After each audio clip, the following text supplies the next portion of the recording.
Okay, it is 6:32, so I'm going to go ahead and call this meeting to order. I think we got enough people here. Would the clerk call the roll, please?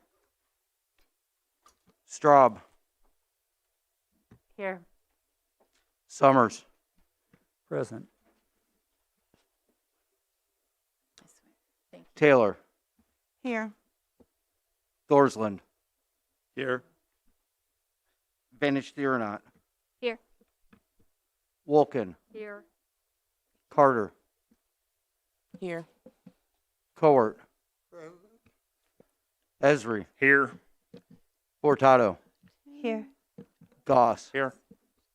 Harper. Here. King. Here. Lockshin. Here. McGuire. Michaels. Pasalacqua. Here. Paul. Here. Rodriguez. Here. Storr. Here. Patterson. Here. Okay, thank you. We have a quorum. The prayer for tonight is basically just a thought that we are entering into the holiday season, and I hope that you all have a great holiday season, starting with Thanksgiving and moving forward. There are several days to celebrate of various cultures and religions, and I hope you all enjoy the time off. Pledge of Allegiance, please stand for the pledge.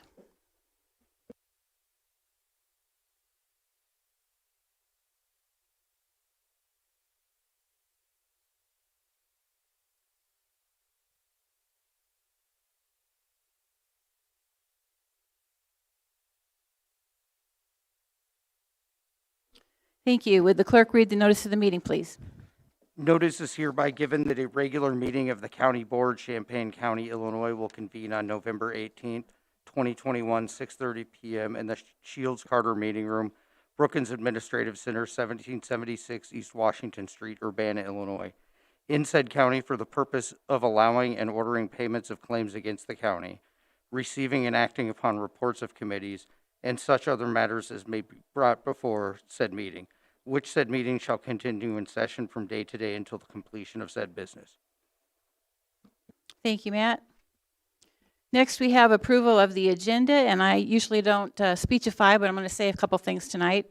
As information on the addendum that you got, the Democratic Central Committee recently forwarded to me Ms. Terrell's name for consideration for the appointment to the vacant seat in District 11, which I had decided to do this evening. Since then, the Sixth Circuit Appellate Court has reversed the ruling on who makes appointments for vacancies in Champaign County for elected board members and countywide elected officials, which now reverts back to the county board chair. So also a question arose about whether the seat remains vacant since an appointment was not made within 60 days of Ms. Ammon's resignation. The state's attorney's office has looked at that question today and determined that an appointment after 60 days is allowed based on an attorney general's opinion issued in 1975, although to a little bit confuse things, the AG's opinion language says the presiding officer of the county board. In addition to these legal factors, Ms. Terrell already has been informed by the Central Committee that they no longer support her appointment. For all of these reasons, I'm pulling items 5A and 5B off the agenda, so we will not do those two items from the addendum. And with those changes, can I get a motion to approve the agenda for this evening's meeting? Mr. Esri, Mr. Pasalacqua. Any further discussion on the agenda? Seeing none, those in favor? Aye. Those opposed? Motion carries. We have an agenda. Okay, next is date and time of the regular meetings. The standing committees are at their usual times. The Committee of the Whole and the County Board meeting have moved back a week because of the holiday season. So the Committee of the Whole will be on Wednesday, December the 8th, and the regular meeting will be on December the 16th. Okay, moving on to public participation. We do have a lot of public that would like to speak tonight. If any member of the public still here hasn't brought me a sheet, I'd be happy to take those. The first person to speak this evening is Sherry Stegman. And if you could go to the microphone there and push the button in the middle till you see the red light, we would be glad to hear from you. You have 5 minutes, please.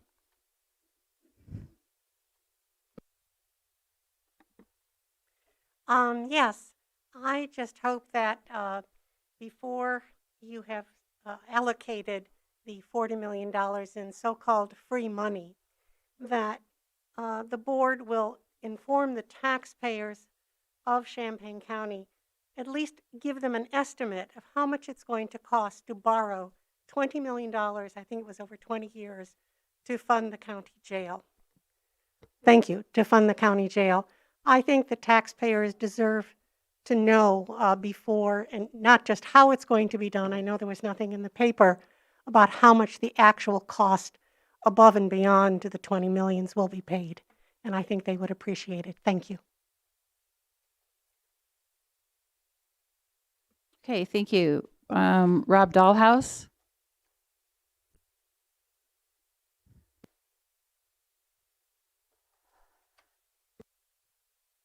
Good evening, everyone.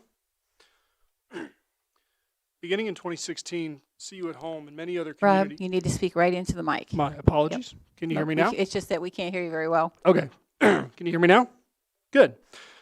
Beginning in 2016, See You at Home and many other community agencies began discussions for filling a gap in winter emergency shelter services. In each of the subsequent winters in 2017 and 18, and 2018 and 2019, See You at Home and these other partners operated an emergency shelter for homeless men, eventually partnering with Austin's Place, the winter women's shelter. On October 31st, 2019, See You at Home launched another winter season to provide a housing first model for its men and women's emergency shelters in partnership with Austin's Place, and continued this model throughout the height of COVID to May 2021. Services at the emergency shelters were reduced for the summer months in 2021 due to staffing shortages and safety and monitoring concerns. This time of service reduction gave See You at Home time to reflect on the housing first model and its impact on the lives of its clients.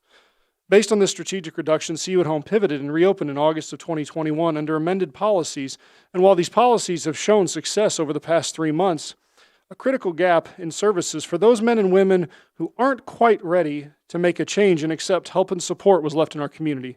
This decision to pivot was based on 2 key criteria: the safety of staff and the safety of the residents in our shelters.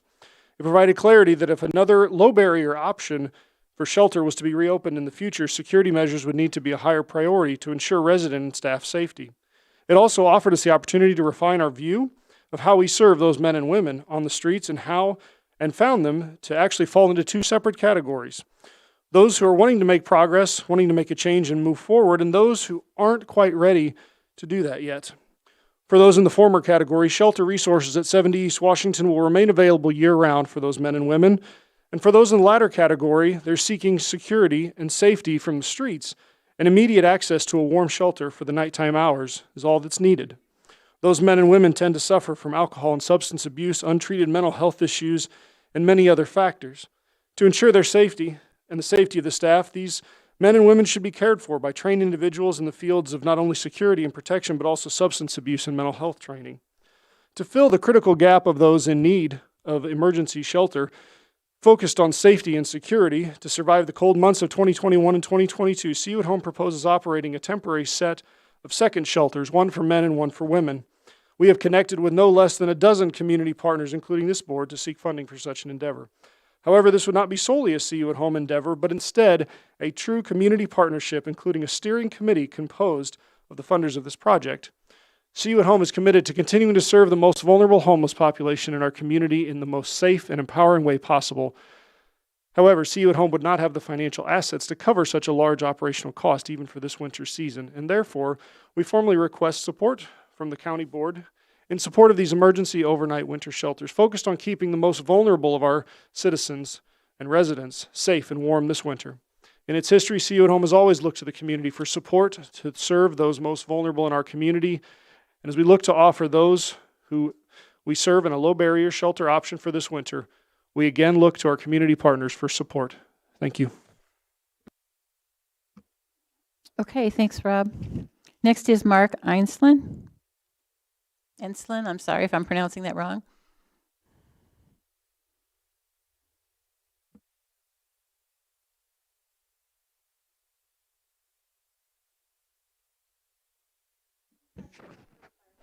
The button.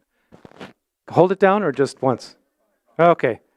I am Mark Enslin, and I live in Urbana in District 9, and I wanted to speak to the proposal that I understand will be to allocate $20 million to building and expanding the jail. I want to say that I'm fully in support of the letter from the Illinois Network for Pretrial Justice, which I believe you received, that gave a number of arguments why this is not a good idea. I do not think this should be done, and I've come to the county board for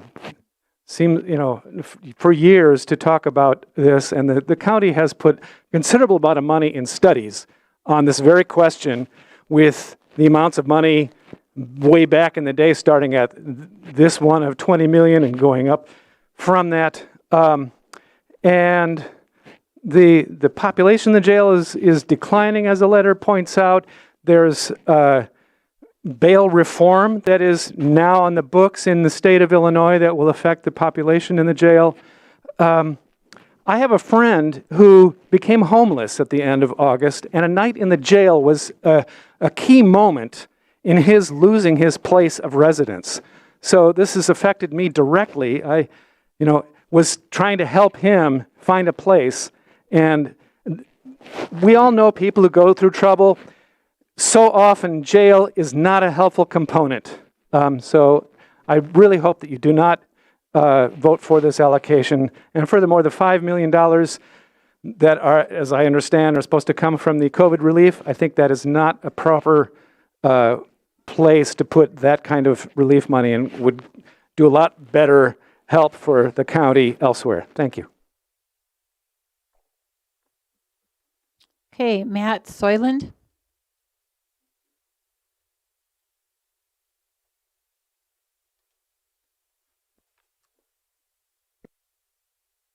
Can you hear me okay? All right. Hello, my name is Matt Soyland, and I'm an organizer with the Party for Socialism and Liberation. I live in District 9.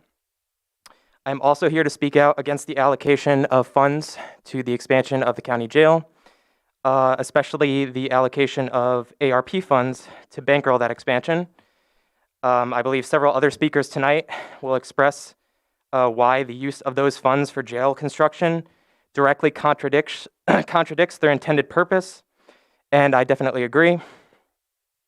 To say that expanding jail facilities will help our community move forward and recover from a period of economic and public health crisis is a dubious claim at best, made even more tenuous by the fact that we are still experiencing those crises. Working with groups like the Champaign County Bailout Coalition and going door to door to connect county residents with ERA resources has made it clear what is needed here: healthcare, housing, security, and food, not additional pods in the county jail. There are programs that already exist that can help with these things, and there have been claims made that perhaps you aren't able to figure out what programs those are. So I brought some today. The Regional Planning Commission, a county organ, has stated how it is short on hands to handle all the requests for emergency rental assistance. With an estimated 4,931 households owing back rent in the county, and about 14 million still being owed as of November 1st, it can be understood that the Regional Planning Commission might have its hands full. Additional funding there could do a lot, especially with agents actually reaching out to people rather than passively waiting for residents to come to the Regional Planning Commission with their problem. Additionally, there are several other county programs and even just private programs in the county that could benefit residents, including the SWIFT Support for Workforce Training Program at Parkland College, that with additional funding could provide vital training that would support the workforce here. It currently provides scholarships to students specifically seeking skilled labor education, and that program could be thoroughly expanded, as well as discussing a similar program with the University of Illinois, which offers dozens of certificate programs in a variety of fields.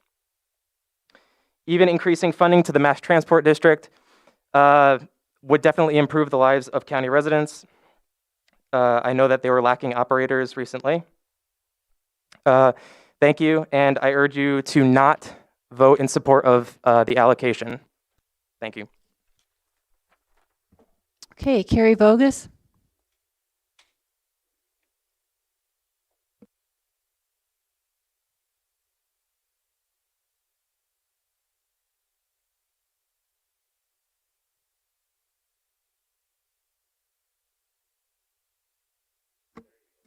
Am I on now? Okay. You know how I do during public participation because I'm timed, so I'm going to try to make this quick. I just wanted to give you guys a quick update. We had an Illinois Department of Corrections inspection on Monday. We do not have the results yet, but I don't find that it's going to be in favor for us. Most likely, we're going to be looking at some fines for the downtown jail. I took the inspection very hard on Monday because it seemed very personal to me. She wanted to know why we're still facing the same things that we've been facing for years, and I didn't have the answers for her because I continue to give her county board's working on it. County board's working on it. I'm not 100% sure that's going to work beyond this year, the way she made it sound. I had a brand new inspector. She feels the downtown jail is inadequate. And as of right now, if she finds us and closes the jail, I have no place to take the people that are still there. We are sitting with 70 people out of county right now. I've been doing this for 10 years, 7 years of captain. And I come to these meetings, and I always have the people that come during this kind of meeting with 5 to 7 different public participators that want to speak against the jail. None of them have sat in my seat, none of them have ran a jail, and none of them can actually speak to that part of it. So I just want you guys to really consider what we are asking for. I wrote down a few things as I've listened to just a couple speakers, and they keep using the word expansion. So be very careful on the words that are being used. We are not expanding anything. We are reallocating our space so we have a safe space for these individuals. I want to make sure the community members, and I think the majority of your community members that maybe aren't here, want to make sure we have good space, not only for those that have to be incarcerated, but for those that have to work in that space. I noticed one talked about the lower population. Have you guys seen numbers lately? Our numbers are at 258 today. 258. We have not been at that number for years. And I can tell you right now that the sheriff just sent an email to the judges with how many we had that were actually under $10,000 bonds, and there was 10 of them. Right now, the gun violence, the community that we're seeing, the crimes that we're seeing are not minor offenders. I'm not saying that they need to come to jail, but what I'm saying is if they're there, they should be in humane conditions. I had the privilege to give a couple more board members some tours over the last week, almost 2 weeks ago. I think every single one of you at some point now has gone through the county with me, the jail. I've tried very hard to educate you on classification because so many people come up here and say, I don't understand. You have 200 people, but you have this many beds. Why can't you make it work? And we all know there's a process behind it. There's classification. There's reasons that people cannot be housed with other people. And we are still dealing with COVID in the jail. Nothing has changed for us. We can't predict the future, and I know you guys can't, and I feel we're in a position where you guys are meant to make a decision that some board members haven't made for 10 years. But we have gone through this over and over again, and I've sat at this table every time. We had another person bring up bail reform. How many times have I talked about bail reform and how that's affected our jail? It hasn't affected our jail like they thought some jails it would. So I ask, if you guys have questions and when you want to make an educated decision, let's get the stats. Let's talk about the truth. You're always going to find people that aren't going to be for this. This isn't about which political party you're in. It's about doing the right thing. Thank you. Okay, Micah McMahon.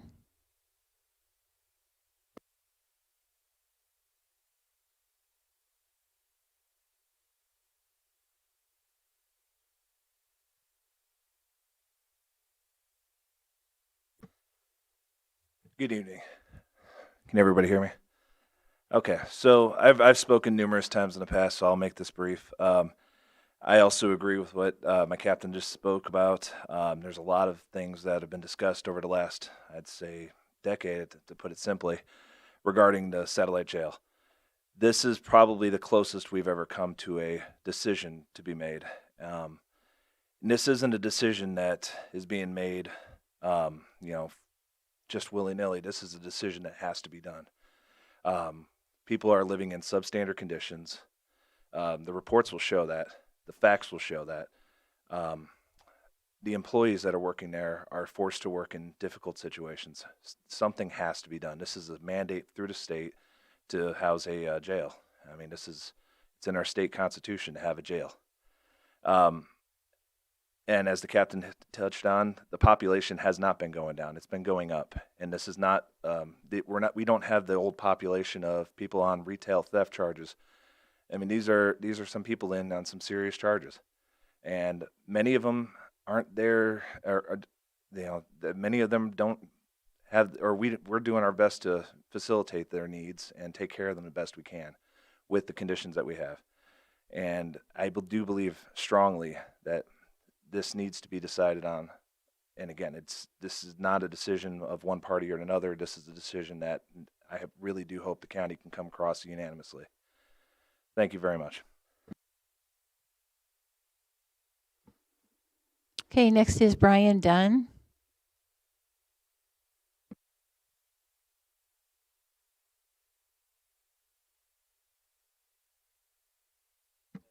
Thank you. Hello, my name is Brian Dunn from Champaign, and I do believe that this investment into the county jail would be a gross misuse of funds. And that's not to say that we don't have issues in our county, but I do think that the money can be better spent elsewhere. When we have organizations like Feeding Our Kids talking about how 1 in 5 kids in our county are going hungry, when we have organizations like Courage Connections, handling domestic violence for 4 different counties, I think that there is a lot that we can do to prevent crime and to stop crime before it happens instead of trying to house people we deem as criminals. I think that it's time for many of our government institutions, including this county board, to look for what they call like upriver solutions instead of these reactionary solutions. And I just wanted to come here as a community member to say that I hope that we do not spend $20 million on our jail. Thank you.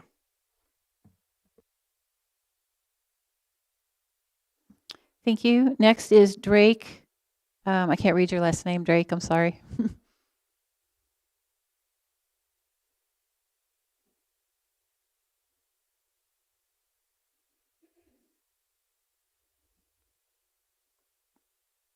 Do I have to hold the button down? Okay. Yeah, you're fine. What is your last name, please? Mateer. Mateer, okay. Hello, everyone. My name is Drake Mateer, first-year grad student at the University of Illinois in Masters of Public Health, and I am a resident of Champaign. I'm here to discuss the money going toward the prison or the reconstruction. Somebody said not expansion, but I guess I'll give them the benefit of the doubt, the reconstruction of the county jail. My question for everyone here: when has jail, incarceration, ever been humane in this country? It has never been humane. How are you going to say that we're making a jail system more humane because of reconstructions, but you're not actively giving the children outside of the jails proper social and emotional learning programs for them to develop themselves? What about the homeless individuals who know that they will seek or receive half, I'm not going to say the word, but trash medical care and costs in county jail before they get it at Carl Hospital, before they give it at other institutions outside of the prison, outside of the county jail? Toya Frazier died in the county jail. Veronica, she died in the county jail. Talking about increasing mental health access or systems in jail, but then you put them into solitary confinement, which has been proven to break individuals down in a matter of hours. And then $5 million, $5 to $10 million from the rescue plan. Who are we rescuing by giving money to the county jail besides those who will receive the contract to build those, to reconstruct the county jail, to implement those medical care costs? But here's one thing that I have to say.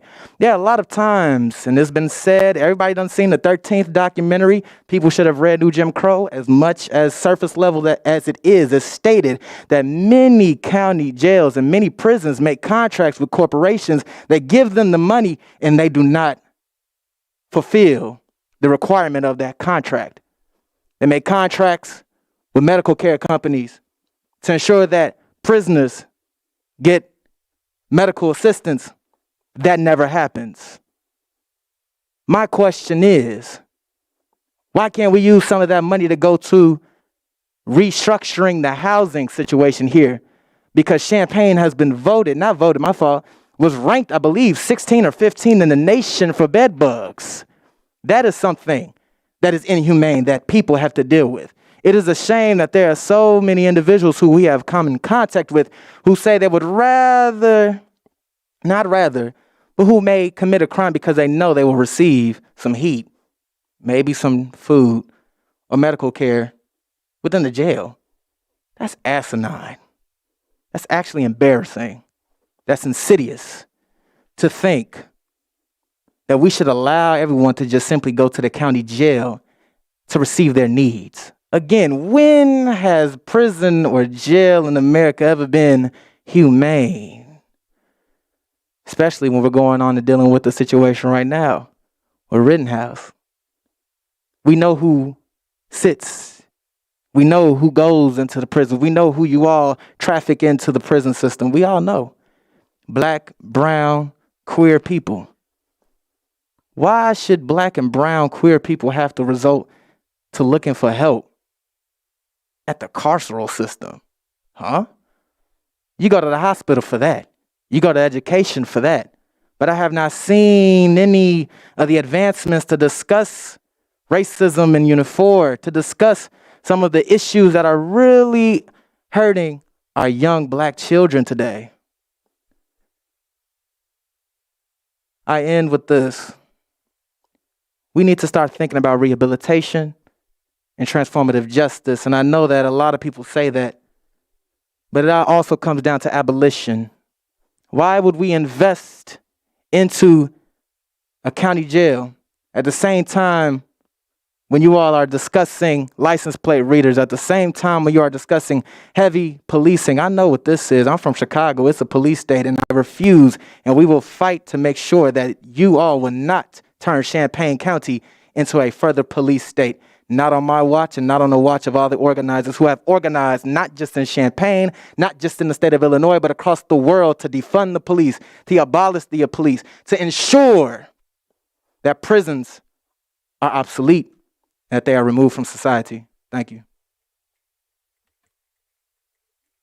Okay, Alex Axelrod, please. Alan, I'm sorry. With how often people misspell my name, that's okay. So I wanted to tie into some comments that Drake Mateer made. When I was an intern at the Cunningham Township, we did a little bit of data aggregation with the assistance of County Board Chairperson Kyle Patterson, where we had gotten information from the county circuit clerk to look at, in anonymized detail, the addresses of folks that were incarcerated. What we were looking for were people who listed homeless service providers as their addresses. Now, it's been a while since I've looked at that data, but it was something like 1 in 3 at the time. So please keep that in mind. With the increased housing insecurity due to numerous policy failures, you have workers here expressing that their working conditions are not tenable. You also have seen an increase in crime that is an outcome of the increased financial precarity. It's no coincidence that our crime rates increased so drastically in 2020 and 2021, bucking previous trends. So I'm going to talk about some things that I think might be appropriate in the scope of this as you look for how to deal with this very complicated situation. 1, while there is a wave of evictions coming in faster than anybody can address it, there is an eviction diversion program that was adopted by our district court. It is only funded through June of 2022. It's clear we're going to need that much longer than that. So please keep that in mind and make sure that that program is funded. And if possible, strengthen the conditions. The mediation that takes place due to that diversion program is optional. That's unacceptable. I also want to note, when it comes to the Workforce Equity Initiative and its local contingent, the Support for Workforce Training Program, Solidarity with the Party for Socialism and Liberation, and their comments, The stated mission of that program is to help people who have been left behind. Who has been left further behind than the folks who end up incarcerated? So I know that the trustees of that institution have said that they don't need the money. The community needs that money. They don't. There are numerous ways around that said barrier, including having people file their own enrollment information to the funding government to get their tuitions covered, to get their fees covered, to get a stipend for enrolling in these programs, to get 30% above the median wage jobs by the statewide average, and as advertised, $50,000 a year jobs in Champaign. This is really important. How many people that earn $50,000 a year are shooting up an apartment complex with an AK-47?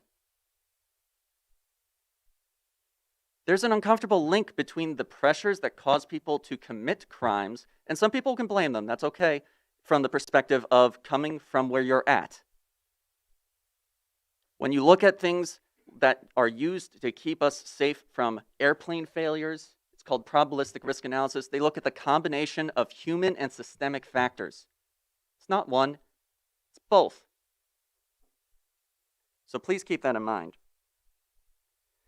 I also want to say that there has been a lot of contentious communication about this jail, rightfully so, some of which may have been due to misinformation. So I'm going to apologize to Stephanie Furtado, because at the time I was uncomfortable talking to you about who was telling me about your position with regard to the jail that may have resulted in you being gaslit. It was Danielle Chenoweth. I can't explain that. I'm not going to. That's just what it was. I also know that there's a concern about the sanitary districts. Just to go off onto a brief tangent, the Maintaining Access to Essential Services Act includes funding for sanitary districts. And it's not just a loan, it also includes the ability to forgive that money. So this is money that the resolution that has been recommended from the County Board of Health can bring to this county. Have a good night.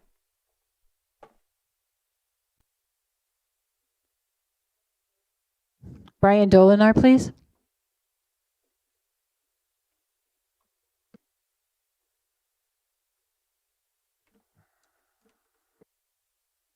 Good evening. I'm Brian Doliner. I live in Urbana. I'm super nervous. I haven't been to one of these in a year and a half. I just have to confess. If I'm a little blunt edge, it's because it's like people in 3 dimensions tonight. It's really weird to me. Good evening, folks. In full disclosure, I have never run a jail, and I'm here speaking against the jail expansion. There are 2 pods that are being added in the proposal. I understand the downtown jail is being planned for demolition. You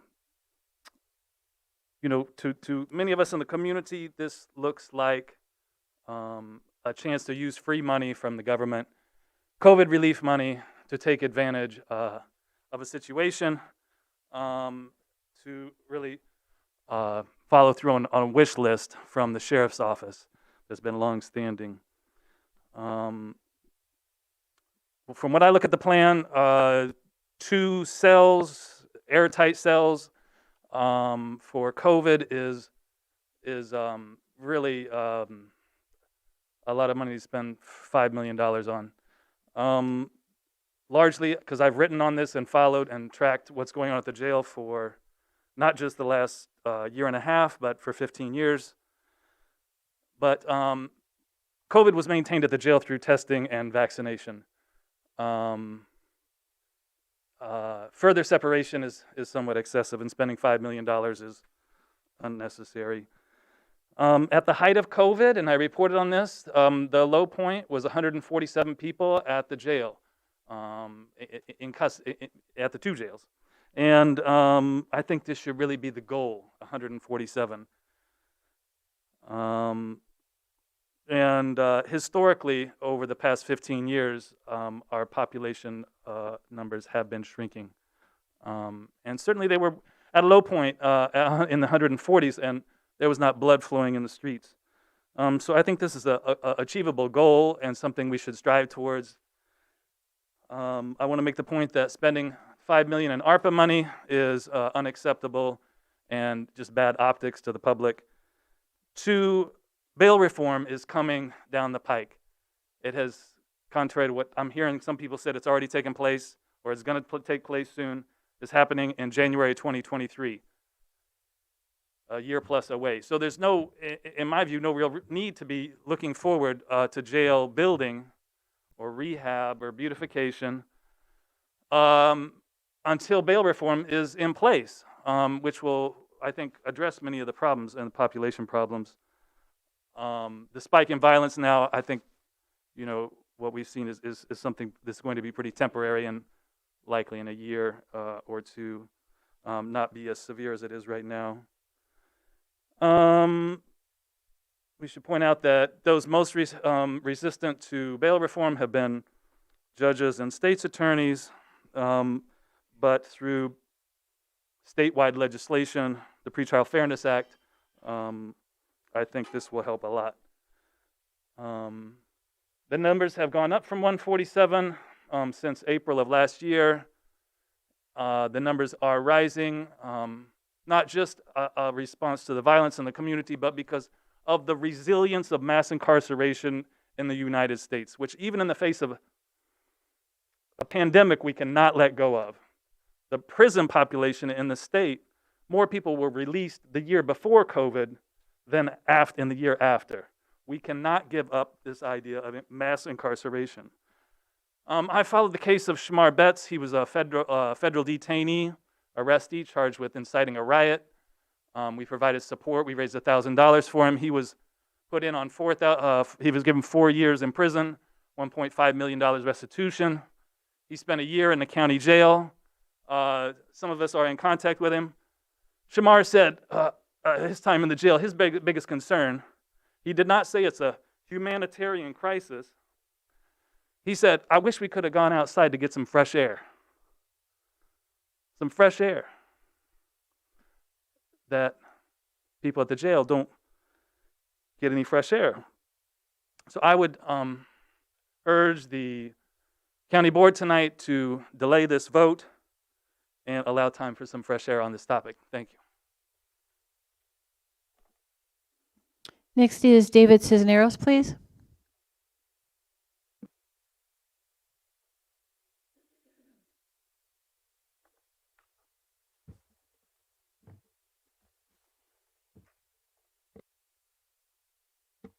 Hi, I'm David Cisneros from District 9.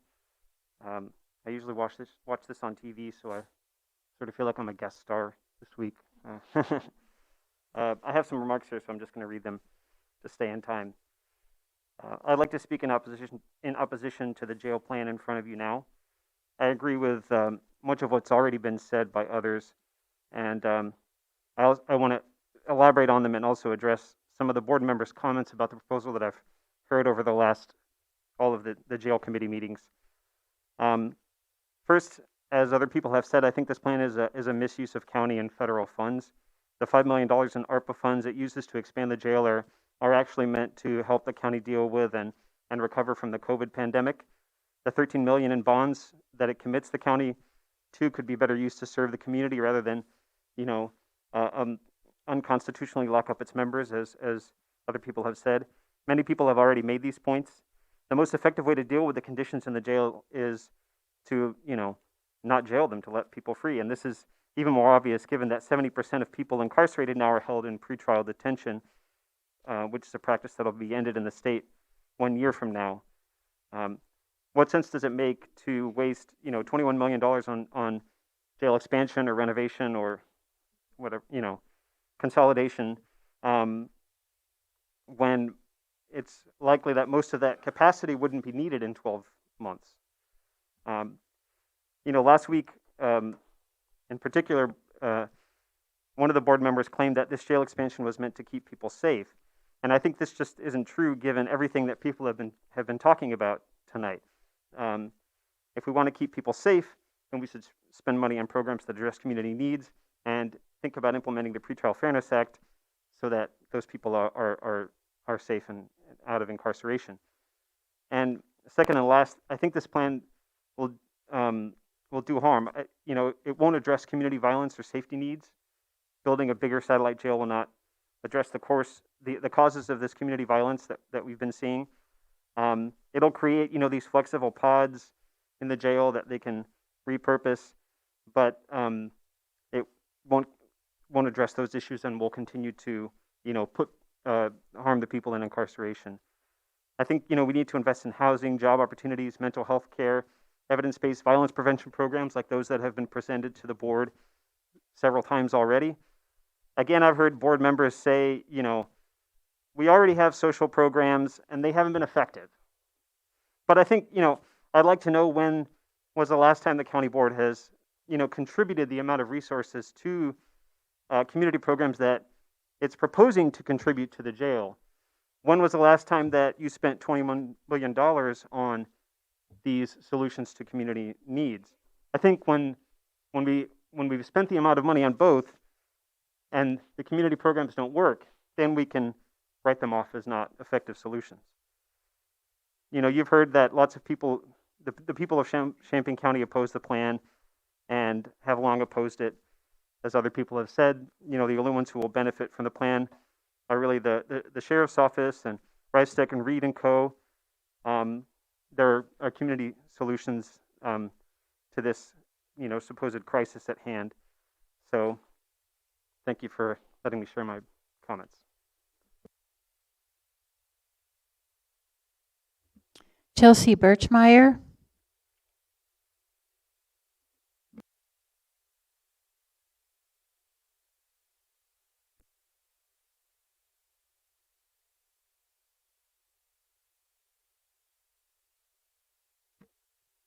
Hi, my name is Chelsea Birchmeyer, and I'm speaking today on behalf of the Champaign County Bailout Coalition against the proposal to spend the ARP's Coronavirus Recovery Fund money on the Champaign County Satellite Jail. I'm from District 7. Champaign County Bailout Coalition is a grassroots organization that uses community donations to pay low bail amounts for incarcerated individuals who don't have access to financial resources in the moments of crisis. Since the pandemic started in March 2020, we've paid more than $135,000 in bond for more than 80 community members. Over this period of time, we've noticed that bail amounts have significantly increased for the same criminal charges. 2 years ago, bond amounts in the $100 to $500 range were common to see. Now we hardly ever see bonds for those amounts, and instead commonly encounter them in the $2,000 to $5,000 range. Based on the requests that we receive from individuals in the jail and their support networks, that 900 to 1900% increase represents the new low bond.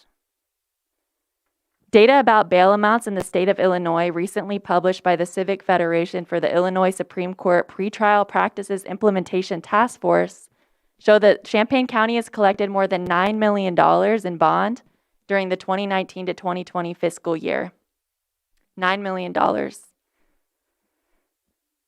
That amount represents a more than $5 million increase from the previous year, compared to the $600,000 increase in 2018 to 2019 and $150,000 in 2017 to 18. These dramatic spikes are actually unique to Champaign County. In general, since 2017, the amount of bond collected in other counties has either remained relatively constant or decreased. Champaign County's ballooning bond amounts are disappointing to see after 2017's SB 2034 bill, the Illinois Bail Reform Act, which obliged courts to assign bail based on the charged individual's economic means. Clearly, that legal imperative hasn't been heeded in Champaign County, and in defiance of the decision, our courts and jails have dramatically hiked up bonds without regard for the violence and trauma their practices are disproportionately introducing into the lives of Black and working class families and communities. We know that the conditions in the jail are not livable, especially with COVID, overcrowding, and poor ventilation.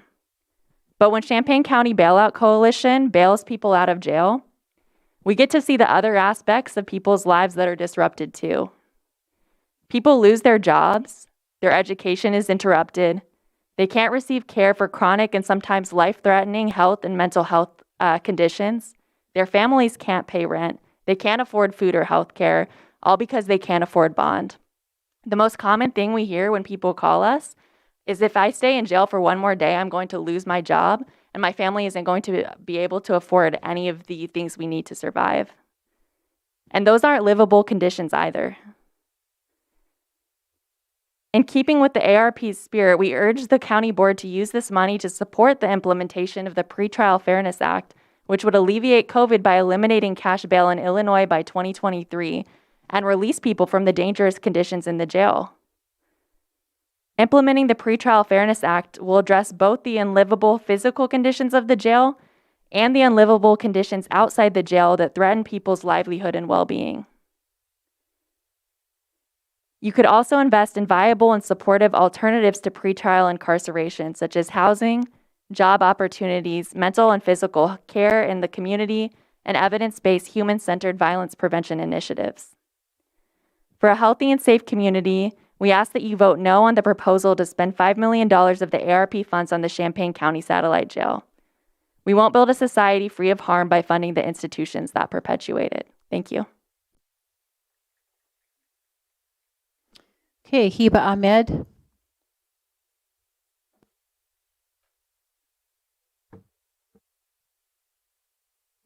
Hello. Okay, there we go. My name is Hiba Ahmed, and I live in Champaign. Tonight, I will be reading a statement on behalf of the Illinois Network for Pretrial Justice. We, the undersigned members of the Illinois Network for Pretrial Justice, write to express our grave concern about the possibility of Champaign County approving a proposal to enlarge and renovate the satellite jail in Urbana. The Illinois Network for Pretrial Justice is a statewide network of advocacy, community, faith, and legal organizations representing thousands of Illinoisans who are committed to working for racial and economic justice. Over the last 10 years, the number of people incarcerated in Champaign County jail sites has been trending downward. Since 2012, community members have rejected the county's efforts to build new jails on multiple occasions, instead focusing on the need to build programs, and we implore the county board to hear their call. Of the nearly 200 Champaign County residents incarcerated in the county jails, as someone has mentioned earlier, nearly 70% of them are detained pretrial. They have not been convicted of a crime and are legally presumed innocent, and many are jailed solely because they cannot afford to pay a money bond, which is an unconstitutional practice set to end in Illinois by January 1st, 2023, when the Pretrial Fairness Act takes full effect, as others had mentioned. After Illinois ends the use of money bond, the number of people in county jails is expected to decrease significantly. So in preparation for these changes, the Champaign County Board can best serve its residents by exploring and investing in viable and supportive alternatives to pretrial incarceration. These have more long-lasting benefits than any investment in a jail expansion could even hope to achieve. Pretrial incarceration inflicts myriad harms on the people subjected to it. Many people face economic destabilization, as we heard from Chelsea in her involvement in the Champaign County Bailout Coalition, including loss of work or home, and even a loss of custody of their children due to time spent in jail while awaiting trial. Even 24 to 72 hours is enough to put this devastating domino effect into motion, and these harms, as we know, disproportionately impact Black, brown, and poor community members. Jailing people for weeks or months can also have terrible impacts on their mental or physical health because jails consistently lack capacity to provide quality mental and physical health care, which includes substance use disorder treatment. So, infusing millions of dollars into the expansion of this type of facility promises to do harm rather than good for Champaign County residents. It is especially troubling that this proposal includes investing $5 million of the county's COVID-19 relief funds in the county jail. Rather than spend the COVID-19 relief funds on incarceration, we implored the board to consider investing these resources into institutions and infrastructure that have been shown to truly promote community safety and well-being. I will repeat, as others have mentioned, these include housing, job opportunities, mental and physical health care in the community, and evidence-based, human-centered violence prevention initiatives outside of policing. Investing in programs like these will guarantee great improvements in the lives of Champaign County residents, both people currently in the community and those incarcerated, who would be better served by receiving supportive services here. Not only are these suggested spending allocations for COVID-19 relief funds more evidence-based and effective, but they're also more forward-looking. Thank you for your consideration, and we hope you will prioritize the best interests of the residents that you serve. By funding the community resources and violence prevention programs instead of jail expansion, Champaign will have the opportunity to create the safe communities we all desire. Thank you. And lastly, we have Luke Lee.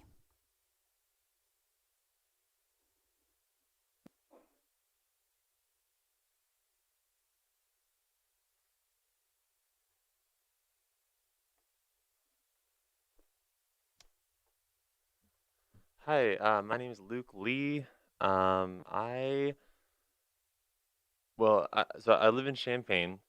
I just kind of showed up. I was late. I've only seen the last few people talk, but I really like what I've heard, and I really haven't even prepared anything super detailed, but I definitely want to voice my opposition to spending this COVID ARPA money on the jail expansion. I think I like the ideas that folks have put out about, all alternative places to put this money that would benefit the folks of Champaign County, and again, falling in line with the Pretrial Fairness Act here in Illinois. So I'll just say again, I oppose spending this money on the county jail. Thank you very much. Okay, thank you. Okay, I think that closes our public participation. We're now moving on to the consent agenda. Can I get a motion to approve the consent agenda? Ms. Michaels? Ms. Cowart? We need a roll call here, please. Straub, Yes. Summers, Yes. Taylor, Yes. Thorsland, Yes.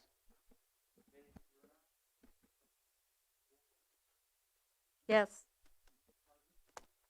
Yes. Yes. Yes. Yes. Yes. Yes. Yes. Yes. Yes. Yes. Yes. Yes. Yes. Okay, that motion carries. Thank you. Next, we have communications. Does any member of the board have communications regarding business for the board? Mr. Summers. With regret, I want to note the passing of Mrs. Janice Mitchell this Monday. Mrs. Mitchell was the community outreach liaison for the Urbana schools. She was also the founder of the Urbana Neighborhood and Neighborhood Connection Center that provided year-round services for kids in our town since 2010. But she was much, much more than that. Janice helped so many kids in this community. Simply put, she made a difference. In the times we live in today, we could use 100 Janice Mitchells, but we only had one.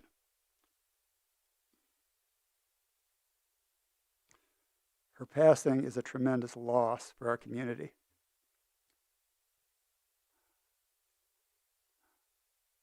Please keep her husband Danny and her family in your prayers. Her visitation and funeral will be held at the Vineyard Church in Urbana starting at 11 o'clock this Monday. Thank you.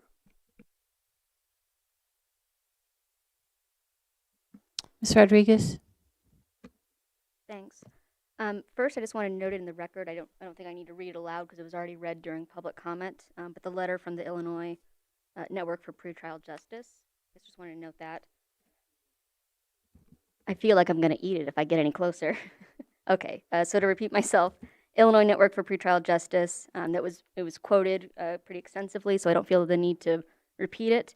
But tonight I've also been asked to read from Danielle Chenoweth, and I'm going to emphasize the parts that have not yet been addressed in public comment. And I would note that in sending this email to the entire county board, she was in no way being clandestine. Okay, so here we go. Dear Democratic caucus members of the Champaign County Board, I appreciate the service, the public service of this board and the diligence of those who have worked on a proposal to address the long-standing need to close the downtown jail and to attend to the safety and well-being of those in the satellite jail. I have tracked and provided input on proposals to build onto the jail for 6 years. I have read every major document on the various proposals. And in 2020, I helped research and produce a 30-page report on the history of the conversation and possible solution. In parentheses, it is still relevant. If you have not yet read it, please do.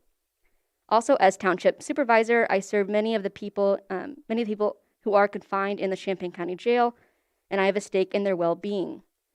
I am writing with 3 concerns about the current $20 million jail proposal, construction proposal, before you take the vote tonight. I'm going to emphasize the first one because it has not yet been addressed.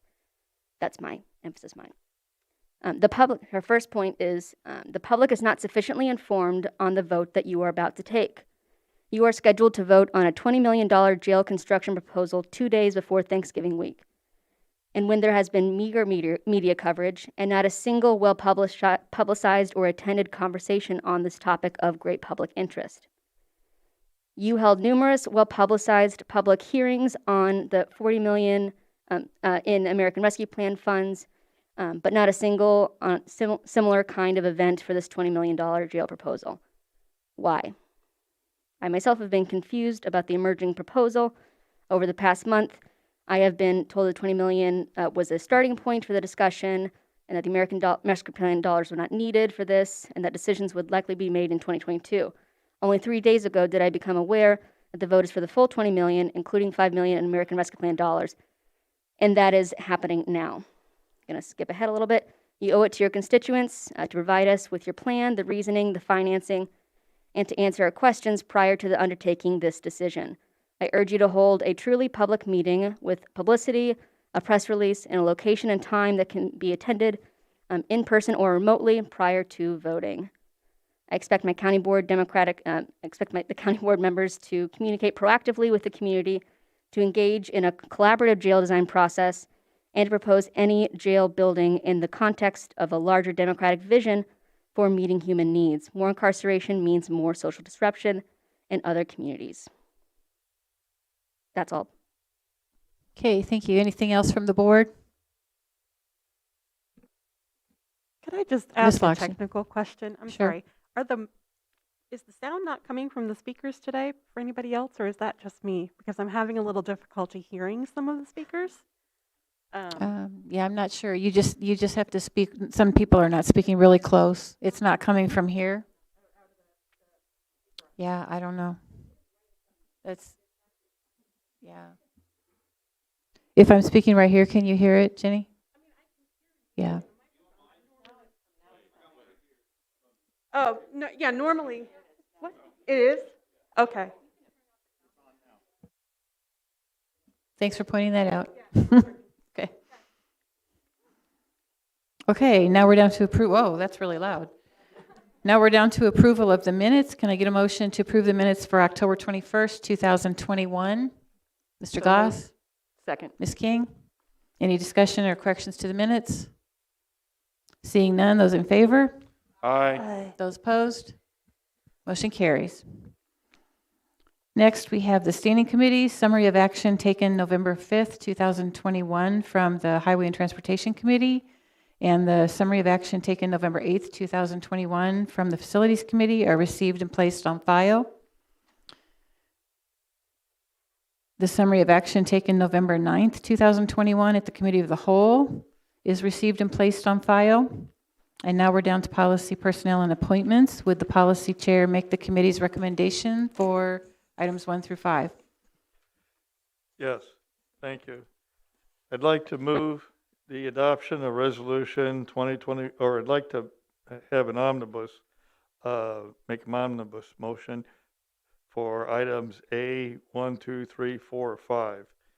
Adoption of resolution number 2021-344, appointing Kelly Dillman to the Cisneros Fire Protection District, unexpired term ending April 30th, 2024. Adoption of resolution number 2021-345, appointing James Randall to the Zoning Board of Appeals, term December 1st, 2021 through November 30th, 2026.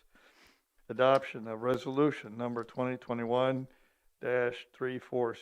appointing Andy Kornstrom to the Public Aid Appeals Committee, term December 1st, 2021 through November 30th, 2023. Adoption of resolution number 2021-347, appointing Danielle Chenoweth to the Public Aid Appeals Committee, term December 1st, 2021 through November 30th, 2023. Adoption of resolution number 2021-348, appointing Norman Davis to Public Aid Appeals Committee, term December 1st, 2021 through November 30th, 2023. Can I get a second? Mr. Thorsland?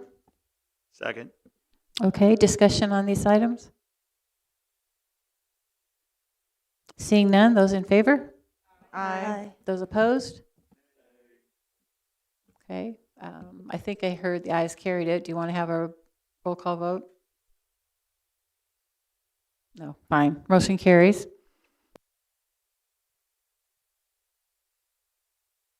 Would the policy chair make the committee's recommendation on item number 6? I'd be glad to. Adoption of resolution number 2021-349, approving the 2022 holiday calendar. Can I get a second? Oh, second that. Okay, Ms. Lakshan? Any discussion? Seeing none, those in favor? Oh, I'm sorry, you wanted to say something? I'm unclear as to why it still has Columbus Day written on it. I thought we voted to. I'm sorry, I Move didn't that look. Does down. it have, it was changed to Indigenous Day.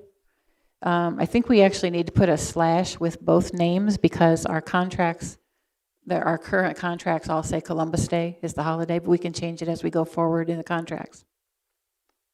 But we'll slash it and do both. Is that what it reads now? Okay, yeah. Mr. Patterson? I can say that I did talk to a representative from asking about this, and they said as long as it's not a reduction of holidays, that they don't mind if the name is changed. So did you consult with the state's attorney's office, or is there a reason why we have to? No, it's just that's just what's in the contract, and it's not just the AFSCME contracts. Okay, So, and so, like I I'm said, I'm fine. I don't think it affects it, and also just procedurally, this board passed a resolution that removed that, and so the fact that we have it in an agenda, that's still in there.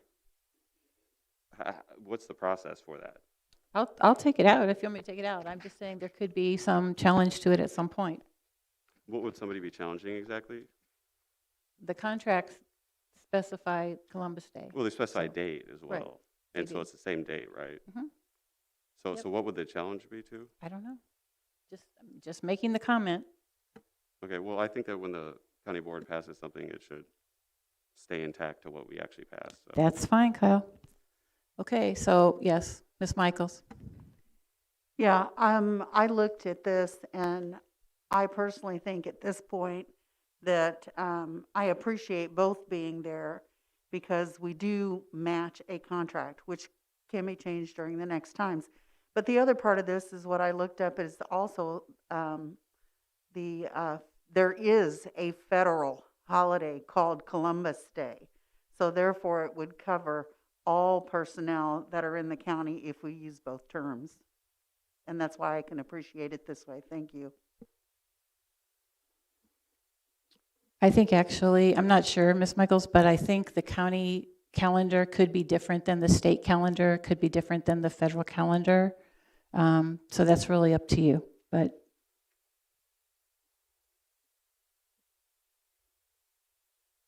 I'm sorry, did someone else raise their hand? Mr. McGuire? Sorry, thank you. Yeah, I have the same issue with the contracts. We're unaware of what any of them or all of the contracts state as far as the responsibility requirements for holiday changes.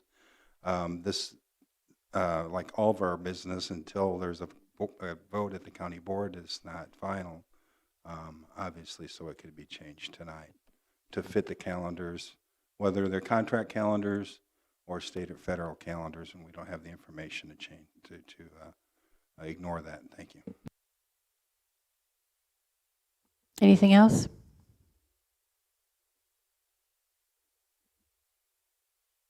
So do we need an amendment to change it, or we're happy with the way it is?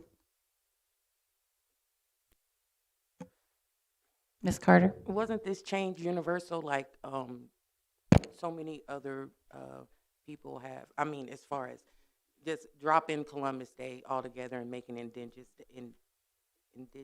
Peoples Day. Mhm. Wasn't this universal? No, it wasn't. No, it wasn't. It wasn't? Okay. Yeah, the federal government hasn't changed it yet, I don't think. Well, I don't think Ms. we should Mackles? honor a thief and a liar. Exactly. So his name should come off. Thank I'm you. sorry, I didn't hear what you said, I'm sorry. I don't think we should honor a thief and a liar. So I think Christopher Columbus Day should be eliminated. Thank you. Okay, so you want to, are we in consensus, we want to take off the slashing, not do both? No? Okay, I guess we need an amendment then. Kyle's right, the forwarding motion that came from the Committee of the Whole was to make it Indigenous Peoples Day. So that will be, but this is the way it's appearing tonight, so you can we need to make a decision, a motion or something. Ms. Straub? Move to amend the adoption of resolution number 2021-349, approving the 2022 holiday calendar to strike the words Columbus Day. Okay. Second. Okay, Ms. King's a second. Discussion on the amendment. Ms. Michaels? Yes, as I looked this up at our last meeting, only Bloomington in the whole state of Illinois has removed Columbus Day from their holiday calendar. Thank you. Okay, Mr. McGuire? Yeah, and I think Columbus Day has a certain date in history and significance to the history of this country. I'm not sure that dropping it completely means that we're actually having the correct holiday for the country. Thank you. Ms. King? Thing is, it doesn't drop the day. It just renames it. We could call it the we could call it the whatever the 10th holiday. It doesn't matter as long as the day's off, right? Correct. So. Yeah, as long as it's on the county calendar and that's the day we call it, I think that we can take that day off. It will not change the contracts in the sense of the number of days, but it's just which days, and I guess if we put the date, it probably won't be as confusing, so that's fine. Okay, we're voting on the amendment. Those in favor of changing the calendar to take out the Columbus Day entirely? Aye. Those opposed? Okay, I think that passed. Going back to the original amendment with that change, those in favor? Aye. Those opposed? Okay, that also passed. Thank you. Okay, now we're to the Finance Committee. Would the Finance Chair make the committee's recommendation for item 17? Ms. Furtado? Sure. The adoption of ordinance number 2021-13, fiscal year 2022, annual budget and appropriation ordinance, Champaign County, Illinois. Second? Mr. Summers? Any discussion on the budget? Okay, hearing none, we're going to do a roll call vote for this, please. Straub? Yes. Summers? Yes. Taylor? Yes. Dorsland? Yes. Banish Thirinot? Yes. Wolken? No. Carter? Yes. Cowart? Yes. Esri? No. Furtado? Yes. Goss? No. Harper? Yes. King? Yes. Lakshin? Yes. McGuire? No. Michaels? Yes. Pasalakwa? Paul? Yes. Rodriguez, Yes. Storr, Yes. Patterson. Yes. Okay, motion carries. We have a budget for next year. Yay. Okay, next we on to special committees. The Jail Facilities Committee has completed its work. The summary of action taken on November 3rd is received and placed on file. Would you like to make a motion about item 1, Mr. Patterson? I'd like to move adoption of Resolution 2021-350, approving the construction and financial plan for the Champaign County Jails facilities that was recommended by the special committee. And to, I guess, detail what that is, from a summary of action, we're approving the August 19th, 2021 Reichstag and Reed and Company Champaign County Public Safety Facilities Master Plan Update with the addition of an HVAC geothermal option for the new additions. And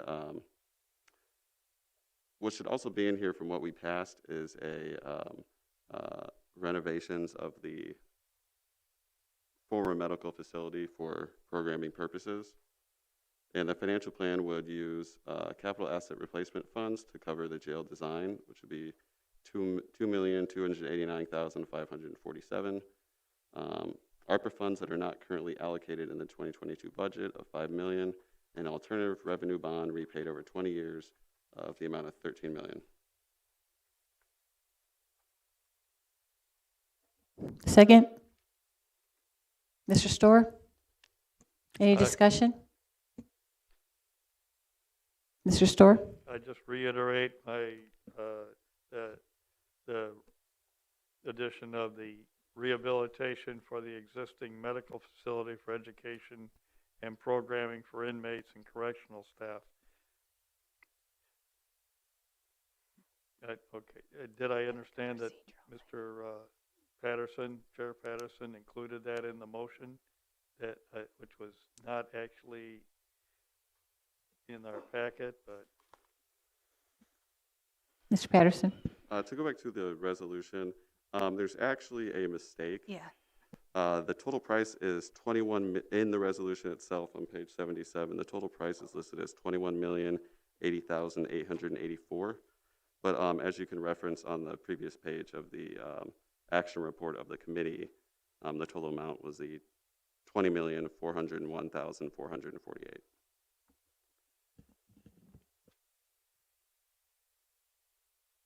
And that includes the geothermal that you added? Yep. Yeah. No, that's everything. Okay. So you're proposing the first amount, which is 20,000? Yeah, that should be 401. what the resolution says. And again, I don't know if this necessarily needs an amendment because what was passed out of the committee was the 20 number, not the 21 number. Okay. I apologize for that. It was confusing. We were trying to add up numbers at the time and we didn't get the right number. Okay.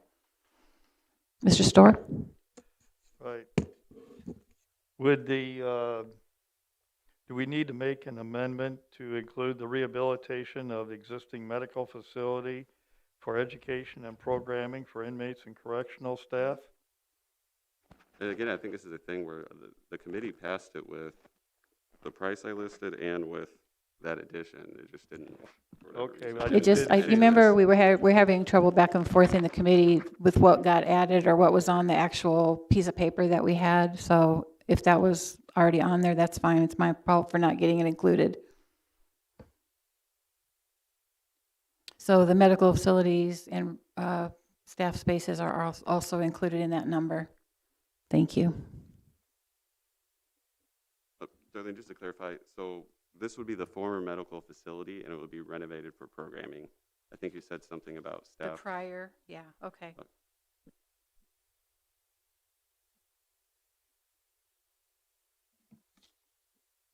Still for that total amount of money with all those things included. Okay. Any further discussion? Mr. McGuire? Go ahead, Mr. McGuire. Okay, great. Thank you. So the county has a specific mandate by the state to provide a safe, secure jail even with these added items that we discussed, we just shoehorn into the $20 million that you say you're providing. We're not, in the discussion that Captain Vogus had tonight, that because of the skyrocketing crime in this community, the numbers of people that we expected to move out of the county, but are moving out of the county, plus who are still down in the downtown jail, and the needs of the jail itself, the classifications that everybody has talked about. This jail, funded as you provide in this resolution, will start out way undersized. You're not providing the space for those that are shooting up our community. And I heard all the conversations about what happens with people in the jail today. My concern as a county board member is the 9-year-old that was shot, the 17-year-old that was shot in the street, Kirby Avenue, the U of I student that was shot and still in the hospital by a drive-by shooter, the running gun battles we continue to have and are represented by these increased numbers, and he's continue to ignore the responsibility to build an appropriate jail. We have social programs. Obviously, the people talking tonight do not have this millions of dollars list of social programs from ARP funding. Nor do we discuss the tens of millions of dollars, whether it's early childhood, education, reentry, all those other programs. But we're siphoning off every single dime except for $5 million of ARPA funding. Even though some of these programs, like the reentry program, are underused by the very people that we're talking about that are creating the most crime in this community. We're not providing a place to put them. Nobody comes to this jail because they're smoking pot or jaywalking. It's all violent criminals. We have the responsibility to make sure this happens. I want to amend this resolution to provide $25 million worth of ARPA funding to properly build a jail and not force the people of this county to pay more money in taxes to pay for bonds. We need to do our jobs. Protect the public. That's an amendment. Thank you. Is there a second for the amendment? Mr. Harper, any further discussion on the amendment? Yes. Okay. I'd like to bring the sheriff up to respond further to the types of crimes that we have in this jail, how expanded jail and properly funded jail will support the services and people that are in the jail, and the types of crimes and the discussion about the number of increasing crimes that we have in our community that aren't being addressed. Thank you. If you could do that.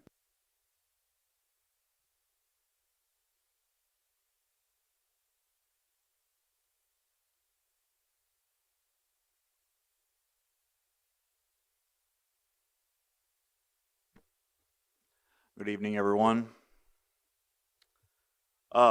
So I did not bring my list of the reasons why people are currently in jail. That list is publicly available on the website, and it's updated every single day. I will say that I spent several hours the other day going through bond amounts and looking at offenses and things like that of individuals in custody. It's something that I like to do with the state's attorney's office quite a bit, just to make sure that anybody who could be released from jail is getting a fair shake at that. I did notice the trend of several inmates have a UUW, unlawful use of weapon charge, an aggravated battery with a firearm charge, or a felon with a weapon charge. We do have an increased jail population right now, and I do believe that that will go down eventually, but that is going down from our increased population, not necessarily from our average of 185 to 200 that we're generally seeing. So as Captain Vogus mentioned earlier, we have an extremely high jail population right now because of the things that are going on in the community. You know, to speak to bail reform, I don't know what's going to happen in 2023. I've spoken with the state's attorney's office at length about this. We've evaluated different things. We're starting to see the AOIC through the Supreme Court starting matrices and things like that, so we can start looking at our jail population and how that might change. The opinion of the state's attorney and I right now, with the limited information we have, is that our jail population is likely not going to change very much after 2023, given the charges right now. I can't speak to the bails and things like that because I don't set bails. I don't choose whether somebody's in jail or somebody's not in jail. The judge says somebody's remanded to my custody, and I'm responsible, you're responsible, for providing a safe and secure environment for that while they're remanded to my custody. Jim, I can't remember what the other questions that you had. No, I think you pretty well covered it. Right now, I think the number reported in the newspaper is that there's 270 people either in the downtown jail, out of county. You probably don't have a specific number, but we're talking about building a jail of like 200 or something like that, or consolidating the jail. So there's about 216. Maybe we should, Dana, answer that question, but you probably can. So right now I have 193 between the two facilities, and I have 67 being housed out of county for a total of 260.